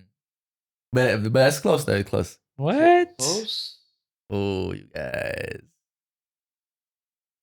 It's not Sinners. No, it's not Sinners. Yeah, it can be Sinners.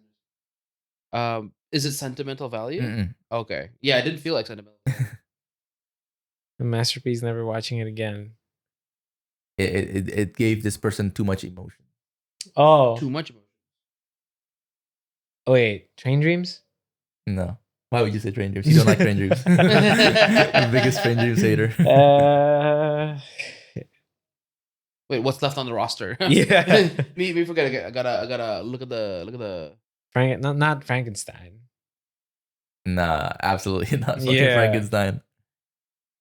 You would notice then. Best pick. Is it Hamnet? Yeah, it's Hamnet. Oh, it's fuck. Why? Damn That's it. easy. That's Yeah. that's. I got one more. Okay, yeah. And this is very relevant to our situation. This is a review from Mak, and he gave this movie 3 stars. Okay. He says, "This is what happens when we let men have podcasts." Begonia. Ding ding ding. Yep, that was it. The freaking like torture dudes had podcast. Yeah. I only like half watched that movie because like I was in this like beach house and like a bunch of my friends, they were watching this movie. I just kind of like I saw it from a distance.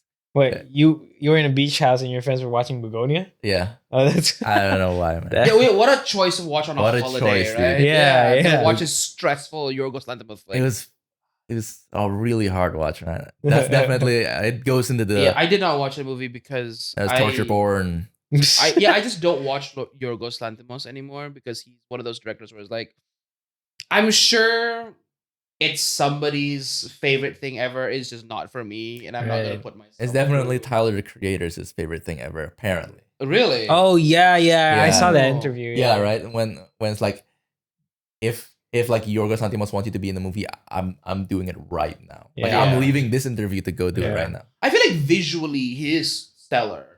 Like the colors, the mood, but Yeah. like it's always just goes a little too weird, very very tortury and like very paranoid and also very very like body horror. Not always, but It's very, very body horror. yeah.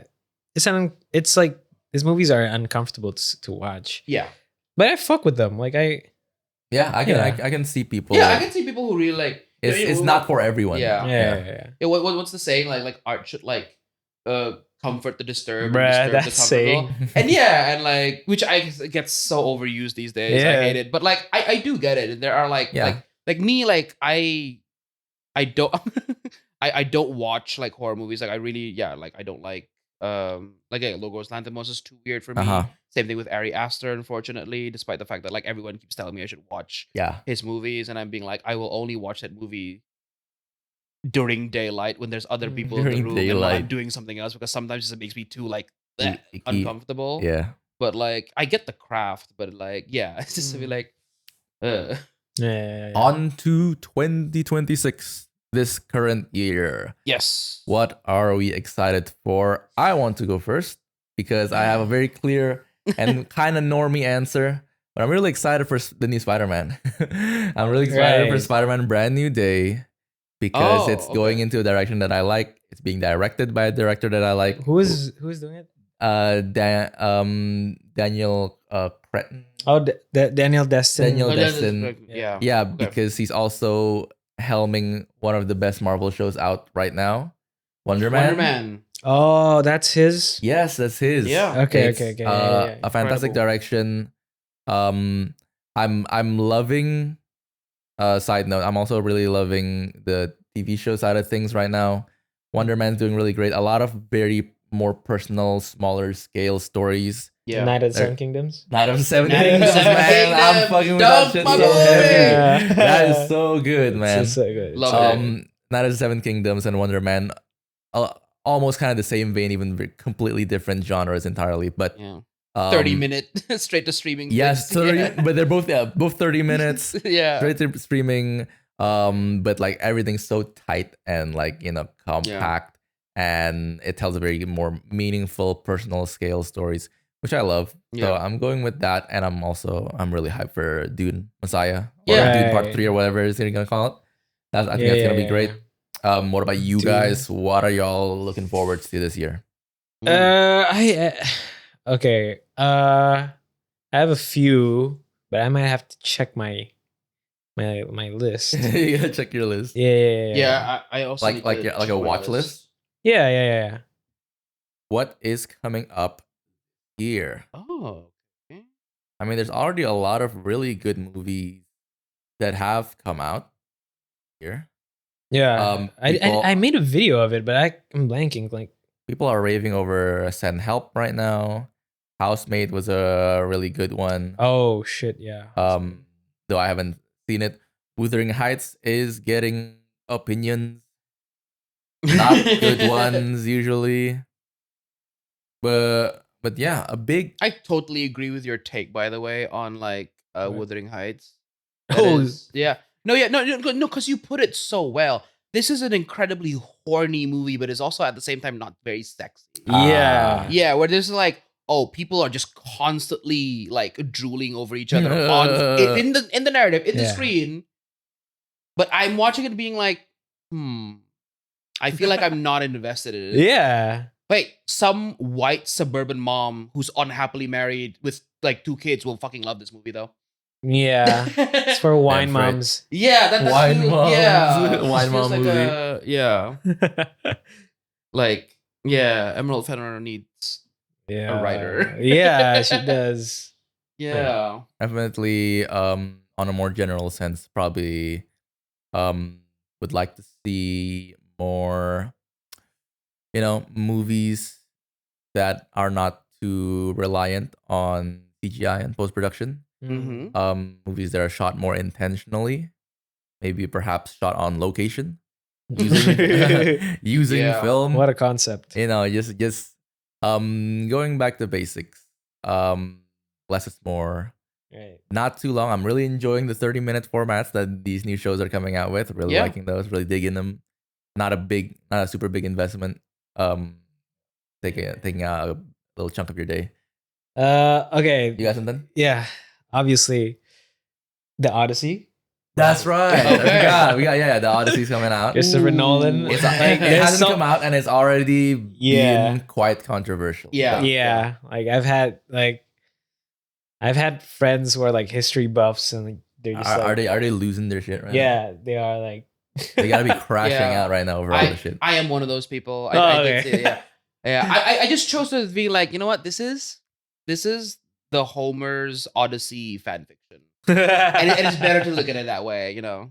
And And you being got- like, you know what? Yeah, it doesn't have to be. And I kind of really want to see what he cooks up this time. you because- gotta respect the craft also in the sense that he's gonna film the entire thing on IMAX film, which is Yeah. never been done on a scale this Yeah, size yeah, before. It's you know? expensive. It's expensive. That man Yeah. is single-handedly keeping Yeah, they- Kodak alive.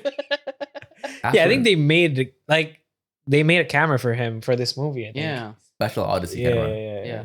I also think that he, like Christopher Nolan, I think this was Nolan, Tarantino, and one other person who like wrote an open letter and then signed a deal with Kodak to keep like film emulsion still in production for the next 30 years or something. That was back this was back in 2010. So like What a goat, he's man. making the most of his deal with that with like Right. shooting everything and like filming. I guess that works for him. It's Yeah. cool. And like again, yeah, it's really interesting. I'm really interested to see where the take like yeah, and like me like and just like wishful thinking. Like if I could make the Odyssey and the Iliad, I'd make it different. But then again, like I'm not a fucking at this point, I'm being like, here's what I would do. But then again, like who the fuck am I, right? But like yeah, so I'm like, We'll see. let's see. Let's see what he cooks up. Yeah, it's. I'm just like a little scared for it because I didn't like Oppenheimer very very much. You didn't like Oppenheimer. Yeah, I Okay. think Oppenheimer is too much Nolan. Where it's like very very like a lot of the Nolanisms that the time skips or the time back and forth like the story within the story within the story type shit, right? And then you know the sort of like the obsession with like the mad genius. But I feel like there wasn't enough there wasn't enough like supporting cast in and also like not enough of like Oppenheimer's own like character work for me to like really connect to his character. Okay. And yeah, because like I mean, like I think Interstellar is still my favorite Nolan flick just because it has a lot of heart. Yeah. And I really appreciate it when he like goes for the heart instead of trying to like really like hyper focus on like the spectacle. On the spectacle. Because most of his movies are about like, you know, like one man who's like obsessed about something. And I think the same with like if that obsession is not very human, then I think the character kind of like makes it difficult for me to like really like it. Yeah. I also think that movie was about maybe like 20 minutes too long as well. Like yeah, like some of the pacing is off. He loves his long movies, man.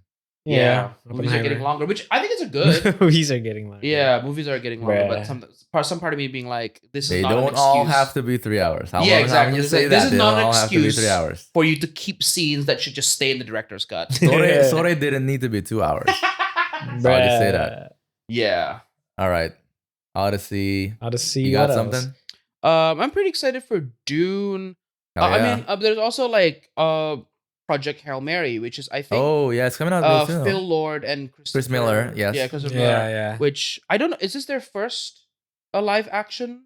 That's a good question. I might be wrong on that, but like obviously I love them in Spider-Verse. Yes. And I'm really curious to see where they take it with this. Yeah, because again, like I usually like if it's like visual effects heavy, it's usually like a bad thing for most movies. But knowing like Lord and Miller's like expertise, like they really know what to be inventive with it and be like really push the medium forward. It's really interesting. Their source material is also by Andy Weir. Yeah, and I love The Martian. Who did Martian? The Martian, fantastic. Movies. So yeah, I feel like I'm really looking forward to that. And then Dune, I guess, but that's a very normie thing to say. Yeah, I mean, like everyone. Yeah, but it's still, it's the last part of the trilogy. Yeah, it's gonna be a big deal. It's gonna be Timothée Chalamet again and Robert Pattinson. Yeah, he's gonna be in it. Yeah, he's casted. Yeah, as what? Do we know, or is it? Yeah, like, yeah. He's just there. Yeah, he is there. I think he's the antagonist or something. Yeah, at least one of the antagonists. Like I haven't read it. Yeah. Huh? Oh yeah, no, sorry. I thought you had more to say. Yeah. No. That's gonna be interesting for sure. Yeah. Also, like, the trailer for House of the Dragon just came out, right? Yeah, the season 3. Yeah, it got me hyped. I'm hyped for it. Yeah. I have not seen it, but I hyped. A lot of people didn't like season 2. Yeah, I liked it. I really liked it. I liked it. I understood why. It's not as well loved as the first season. Yeah. I think I'm very excited for it. Yeah. The characters and the direction I liked. Yeah, I mean, this could be the last season. Really? No, I'm not sure. Or it's another one. I think I think they have 4 seasons. Either a 4 or 5 season show. I can't remember one of those two. Yeah. Really tell the whole story. Yeah. I mean, the second season was a lot of edging. A lot of edging. It really felt like a middle part. Yeah. I feel like we could have probably dropped the middle episode or something.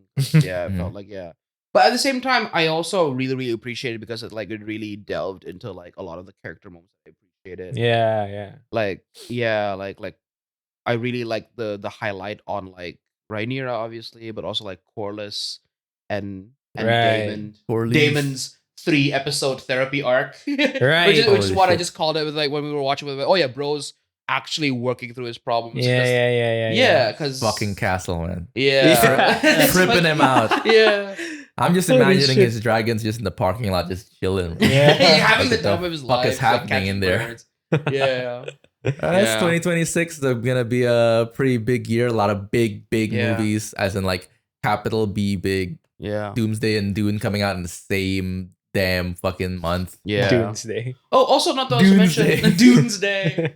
Oh, not to also mention, I also want to mention, I think watching Wonder Man has slightly restored my faith, not just in Marvel, but in Hollywood, because it seems like the last of the movies that were written during the writer's strike died out in 2025. Thank God, finally. Yeah, because if you want to talk about the biggest flop of 2025, I fucking hated Mission Impossible Final Reckoning. Oh. Yeah, because while the movie was amazing, Tom Cruise is doing what Tom Cruise does best, big action set pieces. The first hour of that movie, I don't know what the fuck was going on. Yeah. It was shot really, really weird. The dialogue was paced very badly. I did not know what the characters wanted to do. It seemed like the stakes were changing, and I felt like, yeah, this is peak writer strike material where they just shot a movie with no writers on set and no script Very available. vibes based. Yeah, very vibes based. Yeah. Yeah. That seems about it. We wrapped it up. It's a pretty long ass episode. Yeah, I think we're going on 3 hours. This might have been our longest episode This yet. is the longest episode Yeah, yet. absolute cinema. We have a lot of stuff to talk about when it comes to movies. Maybe we'll do this like a completely separate movie podcast thing alongside our usual stuff. I don't know, because we really do like talking about movies. Yeah. As is your famous tagline. Definitely. You just want to talk about movies. But people, we talk. Thank you so much for coming by, dude. Thank you so much for sharing. Thanks for having me, guys. Yeah, we love talking about movies. We love watching them. It's the longest podcast I've ever been in, I think. Honestly, we're really bad at that. We're really sorry. No, but it's fun though. Like, I mean, yeah, we love talking about movies. No, yeah. Yeah. I just let it run, and like most people like only like clip surf anyway, so like Real. we felt like we didn't really see the point of having to cut down the conversation. Like if people really want to hear all the takes and all the opinions, let it be there, you know. If you are a person who raw dogs this podcast and watch the entire thing through, comment on the Spotify comment section that nobody comments on, or YouTube, and tell us that is you, in fact. Yes. And we can't wait to see the Oscars results coming up very soon, middle of March. Yeah. Hopefully we'll do like a special like podcast thing. This episode should release at least like maybe like a week before that. Yeah, or at least like the weekend before, like the week coming up to it lah. Yes. Yeah. But that has been the episode. The camera just died also. Perfect. This is the perfect end. This is the perfect time. So this has been Arya, Dan, and also people from Woodcock, and Satya, who's gone. And see y'all on the next one. Yeah. Bye-bye. Bye.